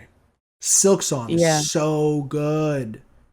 It ain't Mm-hmm. touching Expedition. And I did play Bonanza. So much fun. It is just not touching Expedition 33. Expedition 33 is a complete package of a video game. Um, Mm-hmm. and I also think it deserves to win for not just being what it is, but what it represents. Like this is a Mm-hmm. $50 game. It came Mm-hmm. out on Game Pass too. Made by an Mm-hmm. indie studio, made by 33 people, right? And contractors and such, of Who course. got let go by Ubisoft, by the way. I got Added yeah. on. Some of these people got let go by Ubisoft, and so like this is an old Ubisoft team to Mm-hmm. go and make a game that they wanted to make because apparently Ubisoft wasn't letting them make that game. That's for sure. Um, and I think that this a game like this winning sets the precedent that like yo games like this can succeed. Like everything Absolutely. doesn't need to be this AAA $300 million gangbuster game. Like it No. can be this and be Yeah. more than fine and be incredibly successful. Um, Mhm. and yeah, and that game made me laugh. Game made me cry. The Cry. music in Mhm. that game is Oh, incredible, incredible. like deserves to win best score. Like Oh, literally for 100%, music not even close. alone. Don't get me wrong. I wanted Like, Pokemon to oh be my there, God. but they weren't gonna win They weren't gonna at win, all. but like No, oh my God, the music, the vibe, everything. yeah, Expedition like took me by surprise because I don't necessarily like games that involve parrying similar to like Souls like games and things like yeah. that. I still haven't beat it, but it's just because like you get lost in the sauce when you have so many games. You so busy. You Um, important person. You got a lot going on. I get you. I got it. I'm not super important, y'all. I'm just really bad at gaming now. He's being very kind. Because you No, got but important things seriously, going on. Come on, don't come on. yeah, 9 to 5 job. Very important. um, no, I definitely agree with you. It's really when I voted already and like I saved this one for last because it was really hard for me to choose between Silk Song and Expedition. I think I chose Expedition. If I chose Silk Song, it was just because like probably felt strongly about it or like it costs less. It's the same sort of thing of like indie studio, Team Cherry, Australian studio, and people have been waiting years, broke Steam. Like the first small indie game that broke Steam and broke the eShop on Nintendo as Yeah. well. So PlayStation um Store wasn't even working no, like at none of the all. stores were working. Yeah. None of the stores were working for this. I do agree with you. I think Donkey Kong obviously all these games Death Stranding, I think, feels like Kojima has to be That's there. the Nothing that's the against Kojima boy. Yep. That's my boy. It, I gotta get him in there, man. You crazy? no doubt about it. The Kojima has to twofer. be It's there. the Kojima and PlayStation. Like, yeah, we got the PlayStation Kojima. We gotta get that game in there. Right, because like this would be the first year where like that like Sony probably wouldn't have been in the lineup if depending on what would have taken place or maybe not. They probably would have put Ghost of Yotei in there, knowing them, just That to too. keep like that relationship really strong. But I love what you said about Expedition 33 because yes, I think Donkey Kong Bonanza is like amazing, and I'm happy that Donkey Kong is getting the praise and everything that Yeah, he man. He deserves. A lot deserved of this people 3D game. He did. He did. yeah, a lot of people love Donkey Kong specifically as a character, and I think they highlight Mario and Luigi and Princess Peach so much. So it's beautiful that he gets this. With Hades 2 and Silk Song, although they are really good, I feel like they're just an extension of the first game, and they're just amplified. They just took what they knew and like made it better.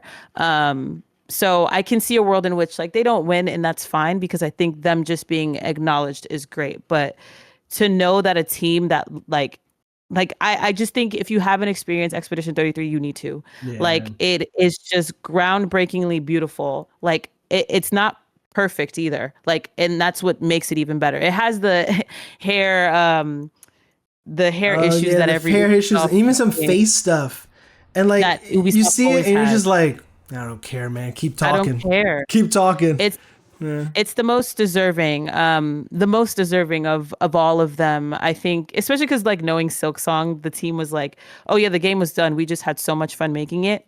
Beautiful, beautiful. I'm happy you were having fun." Hades, another great like franchise. I just think Expedition deserves this, and it's undeniable. I don't know out of all these games, Expedition was talked about the most, Yeah. like throughout the entire year. Even to this day, through the whole year. Too many of our friends were talking about it to the point where I was like, I just need to figure out why the fuck everybody's talking about this. Yeah. Yeah. And then when I experienced it myself, I was like, oh my God, this is fun. Um, Mayel is my favorite character, and it's just beautiful. It's just wonderful. And I think it deserves all the awards this year. All of them. Yeah. All of them. I actually think it might sweep. I think it might win I think every it award that it was nominated for, except for I think best performance, because they have three oh nominees yeah. in that one, and so like technically two people have to lose, no matter what. Yeah. And I actually think in best performance, there's another really good performance in there. Expedition, go see Yote Expedition. No, actually, I don't know, man. They might be. I think You know who I think got snubbed from this? oh.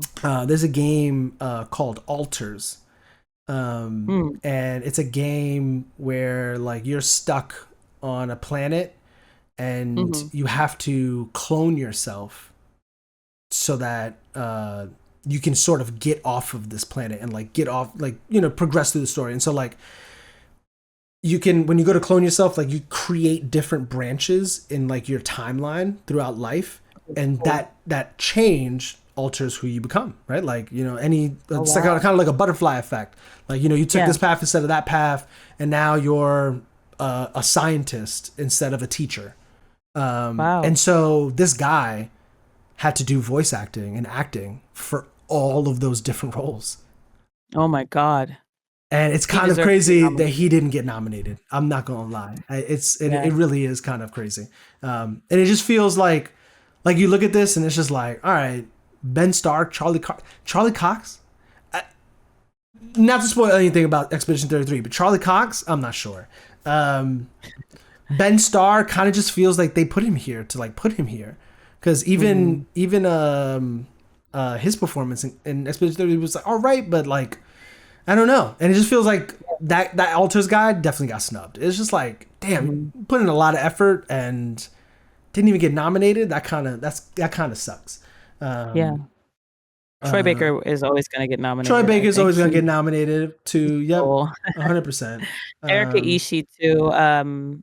Very well known voice actor in the space for yeah, sure. yeah. I actually was really hyped when I saw that she was the she was the person that they did the modeling of the character from. And I was like, oh, okay, Yeah. this is gonna be good. Yeah. Because like Yeah. she's that kind of badass chick. I was like, oh Yeah. yeah, she's like perfect for this role. Yeah. So yeah, would it be surprised if I don't know? I feel like I haven't played enough. Maybe the acting gets better. It's okay. She's okay, but I imagine if she's nominated, there's probably things that happen later in the game that really bring out her acting. Mm-hmm. But yeah, so cool. So we're both agreed on Expedition 33 being Game of the Year. I definitely think so.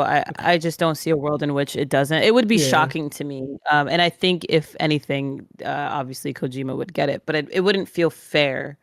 I think No. between all of If them, there's I anyone don't here think that should not win, I better it's not see no Kojima. Death Stranding 2.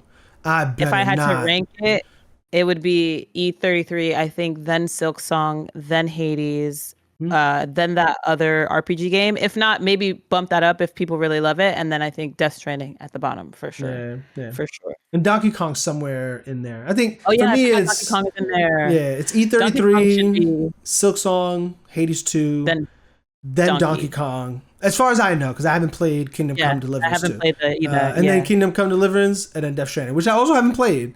But nah.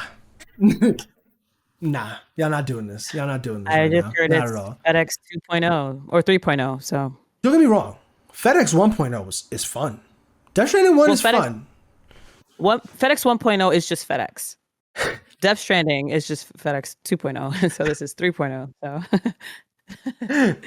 Yeah. oh, my banter. Don't get me wrong. I got into the hype of into the loop of Death Stranding 1 and I'm Yeah. itching to go back to it, but no. No, Not at all. no. Any game other than E33 wins, I'm rioting. I'm going riot. There's no way. Yeah.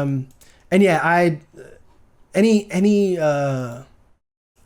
honorable mentions you want to bring up? I think like we said, E33 is going to win best music. It's not even close. Like that one is not even close in my opinion.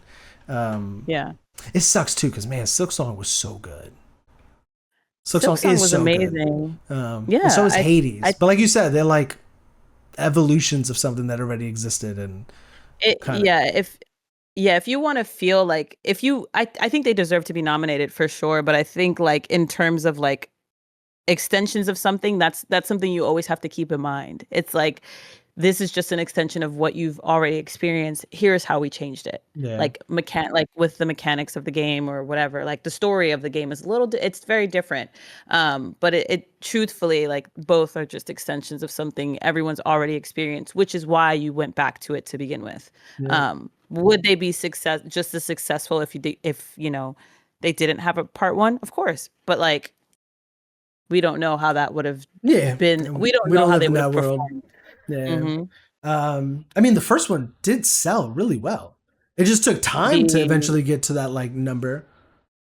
not Hades. Hades was like successful off the bat. You're talking about Oh, I'm talking about Hollow Silk Knight? Song. Sorry. Yeah, yeah, Hollow Hollow Knight. Knight, Hollow Knight, rather. yeah, for Yeah. sure. Yeah, for sure. Yeah, Hades was kind of like popping off the jump. Um, Hmm. uh, I do want to hear your opinion on best mobile game because you play 2 of Oh wait. these. And so, Persona 5 Phantom X is nominated, and Yeah. Wuthering Waves is also nominated. No. I quit Withering Waves as soon like within the first couple of weeks of me playing. Okay. I personally voted for Persona 5 because I do think for people who don't know anything about the Persona world, it's a really great way of like entering it. They also give you like the history of Persona 5. So like not the history, but like you get to experience it Yeah. sort of like within the game. But I think it's a great entry point. It is a gotcha, but like you don't have to play into that. It's the one gotcha where like you don't actually have to pay into it in order to feel like That's I can't get interesting. characters. Like you Yeah. can get characters if you just let it add up, and it adds up so fast. Um, I don't know between all of these what will actually win. But I do hope Persona does because it is very fun and it gives you that feeling. And if you've played Yeah, Persona, it does. It gives it's you an that itch. feeling. It's an itch. It's an Hmm. itch that you're like, I just want to play Persona. Here you go. Yeah. Yeah, because when I Entry way. downloaded it, I was like, this is like a Persona game. Like this doesn't It even is. feel like a mobile game in a lot of ways. It functions like Persona 5 a lot. Yeah. Yeah. I will say I do think that if I can name some snubs, I feel like Mhm. Split Fiction got snubbed on Game of the Year. Really? I don't think Death Stranding should be there. I think Split Fiction should be there, 100%. Wow. Split Fiction got like a 92 or 93 Metacritic, like overall. Wait, that Like came it's out one of this the best games of the year. did that game come out this year or did It it just did. go to specific places? Okay. Nah, it did. It That's so did. interesting. It Yeah. didn't even get nominated at all, did it? It's nominated in hold on, let me tell you right now. Um, I was just looking at it too. I think it was best act. Is it best action game? No, not best action game. Best. Nope. Oh my god, I was just Sex action there. Oh, best adventure. action Yeah. adventure is what it is. Yeah. Oh, it's So it's probably gonna in get there. snubbed because Hollow Knight's in there. Um, and I could see it winning this one, but this is like the section I could see like Hollow Knight winning. Yeah, Um, me too. so I don't know. They might walk away with no awards, but damn, is that a good game? And I gotta Yeah, finish it. Don't get me wrong, but like it literally is one of the highest rated games of the year. Like it's not even that's close. insane. It's sitting at Oh, a 91 on Metacritic. Um, and yeah, I don't I know. have to. It's just interesting. Yeah, I really thought this one was almost like a guarantee to be a game of the year. I mean, yeah, wrong. The year got kind of crazy. We got some really good games this year. yeah, I just don't feel like Death Stranding 2 should be there. So right. I will say, just as like a shout out, everybody, please, for best adaptation, go vote for Devil May Cry. My friend, literally, Shakira Presley, wrote oh on that goddamn show. It was everybody was talking about so good how it was. Please, please, please cast your votes for Devil May Cry. Because you guys yeah, did I Tomb was. Raider dirty last year. Wait, nah. Fallout won last year. Yeah, I know, but Nah, y'all did Tomb Raider nah, dirty last year. nah. As Have you someone seen who loves Fallout? Lara Croft. I need you to go No, watch Fallout. Oh, I it's so know, I good. know. It is actually really good. It's kind I of know. I'm so disgusting. anti, like, I'm so like against. I watched the Lara one because it's not like it's a whole new story Hmm. versus yeah. So, but I have heard Fallout is really good, and I think Fallout deserved it. Don't get me wrong, it Yeah, definitely deserved it. But yeah. please, please don't vote for The Last of Us I season 2, I y'all. actually don't know which one to vote for this one. I didn't watch The Last of Us season 2, but I Mm. didn't hear a lot of good things about it. I think most of the sentiment Oh around it yeah, was that it wasn't that good. Um, yeah. Until and, Dawn was not Until Dawn. Don't vote for it. okay, so Devil May Cry. I'm putting my vote in for Devil May Cry. I did hear the Splinter Cell Death Watch that was really It was good. good. Actually, I yeah, didn't watch yeah. that, yeah, but Apparently that was really I'm good. dedicated. I'm dedicated to supporting What my is the Devil friends. May So Cry on? Is that on Netflix? Netflix, yeah. Okay, all right. I It thought I had saw it good. on It there. had like positive feedback from fans. So Okay. All right, cool. All right. But yeah, so I think Split Fiction got snubbed on Game of the Year, and I really yeah, do think Arc Raiders got snubbed on Best Audio Design. interesting. Mm-hmm. Um, like when I say that's the best audio design in video games, it's the best audio Hmm. design in video games. Like no video game is coming Wow. close. Ever made. Nobody's coming And best close to that audio design. and It's best insane. multiplayer. It's in best multiplayer though. Okay, okay. Yeah, yeah. So it did get nominated for best multiplayer. Where's The that in the sound design is list? That's somewhere in here, but yeah, it is in there for best multiplayer, which I think it should win. But I wouldn't be surprised if Battlefield 6 won, and I wouldn't necessarily be mad, definitely. but it'd be whatever. But best audio design, what a snub! Like holy Mm-hmm. shit! And my assumption is just that not enough of the panel of voters played the game after its release to even know that the sound design is that good to nominate it for Mm-hmm. this category. Because it came out on the 30th of October, and I think the cutoff for like game releases is like the middle of November. It's like the 12th or Yeah. the 14th of November, something like that. And so like you would have had to play the game in the first 2 weeks. And as much as I've seen a bunch of streamers playing the game, a bunch of people talking about the game, like the game is incredibly popular and so on and so forth. Um, oh my god, did my headphones die? No. Um, as much as the game is really popular, I haven't seen many of like the Dannies of the world playing Arc Raiders. Um, No. and that's like kind of where like I fall on like, all right, maybe the panel just didn't play the game. So like that's kind of like where we're at. Oh, my headphones did die. Isn't that something? I think also I haven't seen replay it either, but I think they've been on Fortnite because of the Simpsons thing. Okay, yeah. Yeah. And don't get me wrong, it's another multiplayer game. It's another Yeah. time destroyer, so to speak. Yeah. Yeah. And it kind of has to grasp certain people too. But I agree. It was interesting because when you brought it up, I was like, I haven't seen nobody talking about this. But then when I went on Twitch, I was like, oh, everybody's playing this. I watched Tim. I don't know if he's acceptable anymore. I watched Tim the Tap Man play for a bit.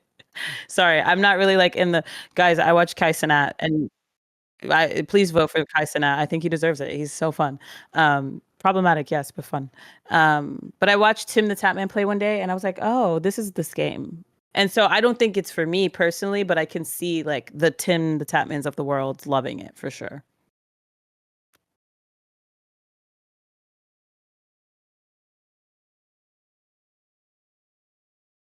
Hmm. Stuff. Oh fuck, I muted my mic. But it has great PvP. The tension that you feel when you're in a game because the NPCs are like no slouches, like they mean business. Um, it's just interesting that dynamic in an extraction shooter, and it's just good. The loop is really good. And Yeah. it's just a shame that they didn't get into audio design because I thought that was one that would have been a guaranteed dub, like guaranteed. Yeah. And so it's unfortunate. It feels like people are still picking up on the game because let me see where we are on Steam DB. They're currently 200,000. So the game came out on the 30th, right? Today's the 26th. So 9 days ago, it hit a new all-time peak of 481,000. So almost so 3 weeks after the launch of the game, it hit another peak concurrent player count. And that's just insane. It just goes to show, I think, how the popularity is catching up. And I think like the Dannies of the world are probably playing the game now. Like I was listening to a podcast before we even got on, and he was talking about how like somebody bought him the game and that's how he played. Trying to play so many other things, he's like, I'm not trying to get reeled in endless hours into a multiplayer because I got a lot of unfinished sandwiches, so to speak, half-eaten sandwiches, so to speak. But yeah, I wouldn't be surprised if before the end of the year we get another all-time peak and it's like 500,000 because it's just more people are hearing about it and more people are like, oh shit, this game is it. And then once they find it, they ain't leaving. Like they're still here playing clearly. So I don't know. Really good, really good, really good shit. Yeah. Yeah. Any other thoughts on the Game Awards? You gonna watch it? Oh, Yeah. Well, didn't Gabe and Jess want to watch it together? Yeah, we right. want to watch Yeah, it together. yeah, Yeah. No. Other thoughts on the Game Awards. Godspeed to you all. My game yeah. of the year is Silk Song, though. I will say that. I don't blame It's you. really, You're really into that series, and I love it. I'm Yeah. not. Yeah, I'm not surprised by that. I think if you finished Expedition 33, maybe. I actually know the ending of 33. Okay, all right, all right. I had a All right. friend share it with me, and I told her it was okay because I convinced her to play it, and Okay, she was very she liked disappointed in it. it. Oh, She was very disappointed disappointed. in the whole But like game or the ending? she's everything. She's just like she's a writer and she's a Ah, storyboard artist. okay, And all so when right. I understood from the perspective of like when you care about story, I can see the plot holes for sure. But I was like, it ultimately when you work in the industry, you kind of lose the sort of you see through the glass for real. Like it's not like Yeah, a no, for reflection of sure. yourself. You're like, Yeah. oh, I can see on the other side. So I I know the ending. Actually, I forgot the ending, but like I know the end. Well, no, yeah, I don't really remember it, but she told me it. Yeah. And I was like, it's fine if you tell me. I'm still gonna probably finish it. But um, I I can I think can just understand Silk that Song. sentiment though. Yeah, yeah, Okay. All right. yeah. Yeah, Silk Song, I gotta get back to it, man. Same. Again, what's tripping me up is those 3 items I have to get. and I just Same. don't know how to get to the last one. I'm just like, dog, I don't see it. I don't see the fucking entrance. But whatever. I'm just not looking in the right place apparently. Yeah. Yeah, okay, cool. We are gonna watch that together. See, look, I got a little Yeah. watch party room in this Discord. I'll Yeah. invite Jess and Gabe and we can figure this out. Yeah, we can Um, figure it out. okay. Uh that's it, Alyssa. I think I've taken Yeah, enough of your time. And I think it's when you fine. said this was gonna be a long episode, We knew. we We knew. knew. Wait, I do want to answer the what are your top 5 games of the year? What is yours? Oh yeah, that is. I did put that. Man, let me look at I my only have 4. GGs because I would like to choose from the games I played this year. You only have 4. Let me hear your 4. Let me hear your 4. Let me hear your 4. Expedition 33, Mm-hmm. Hollow Knight Silk Song, Dispatch, and Peak. I feel Ooh. like Peak is, although was very popular, like it feels a little bit like no one's talking about it anymore, but just best experience with friends. Best experience I've had with friends. And I consistently was on my PC because I wanted to play Peak. And if you haven't played it, you should. And I doubt you haven't. I doubt you haven't played it if you have a PC. So yeah, I don't have a 5th one. But I will say Lethal Company was really fun. I played it this year and it was really funny and enjoyable. Another great multiplayer with friends. Okay. Yeah. Yeah, this year had a lot of multiplayer games that like were standouts. So mine is Expedition 33, clearly. Monster Hunter Wilds, which Oh, I very much enjoyed, but I kind of fell off of it, and it seems like everybody else on the planet fell off of it because I don't see anybody talking about it anymore. Not for I don't think it's because it was a bad game because it isn't. I just too think much games.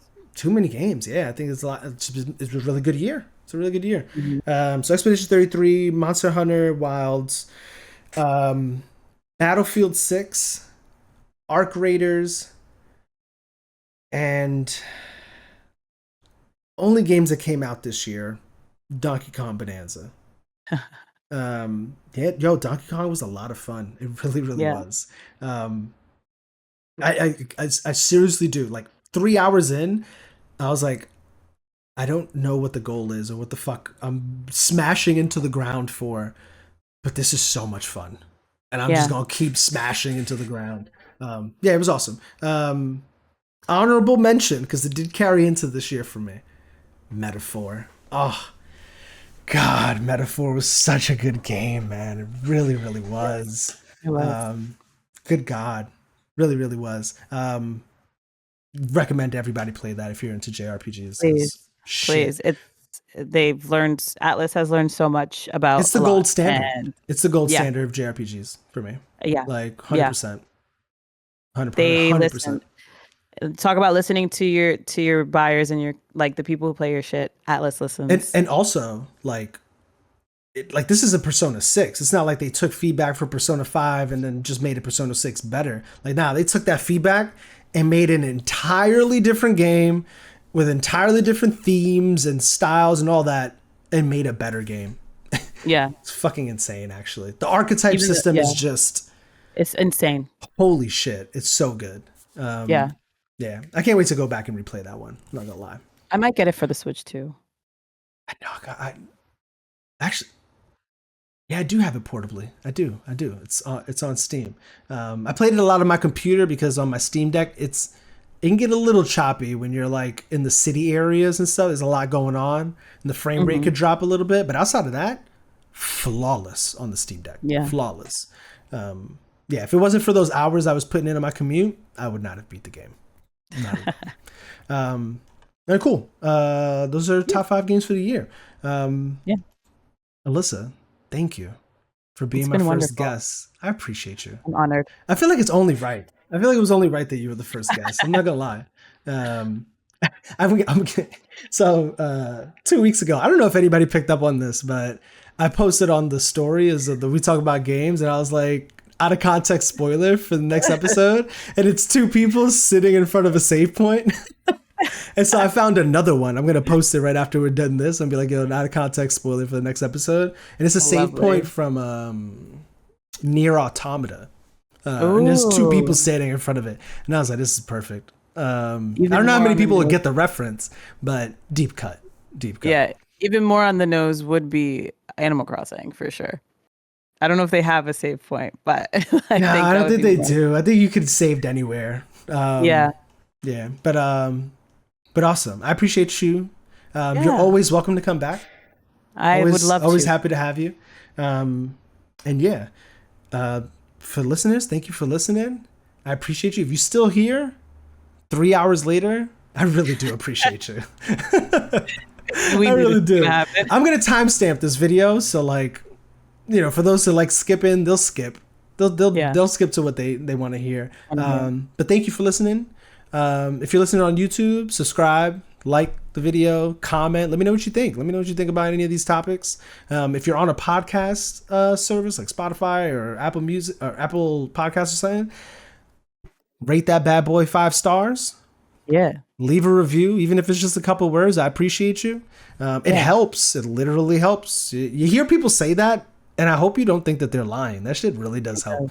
Mm-hmm. YouTubers be like, "Hey, like the video. It helps in the algorithm." It really does. It It really actually does. does. It is a difference maker. But yeah, on that note, I hope you have a wonderful day, afternoon, evening, weekday, weekend, whenever and wherever you may be listening to this. And on that note, deuces.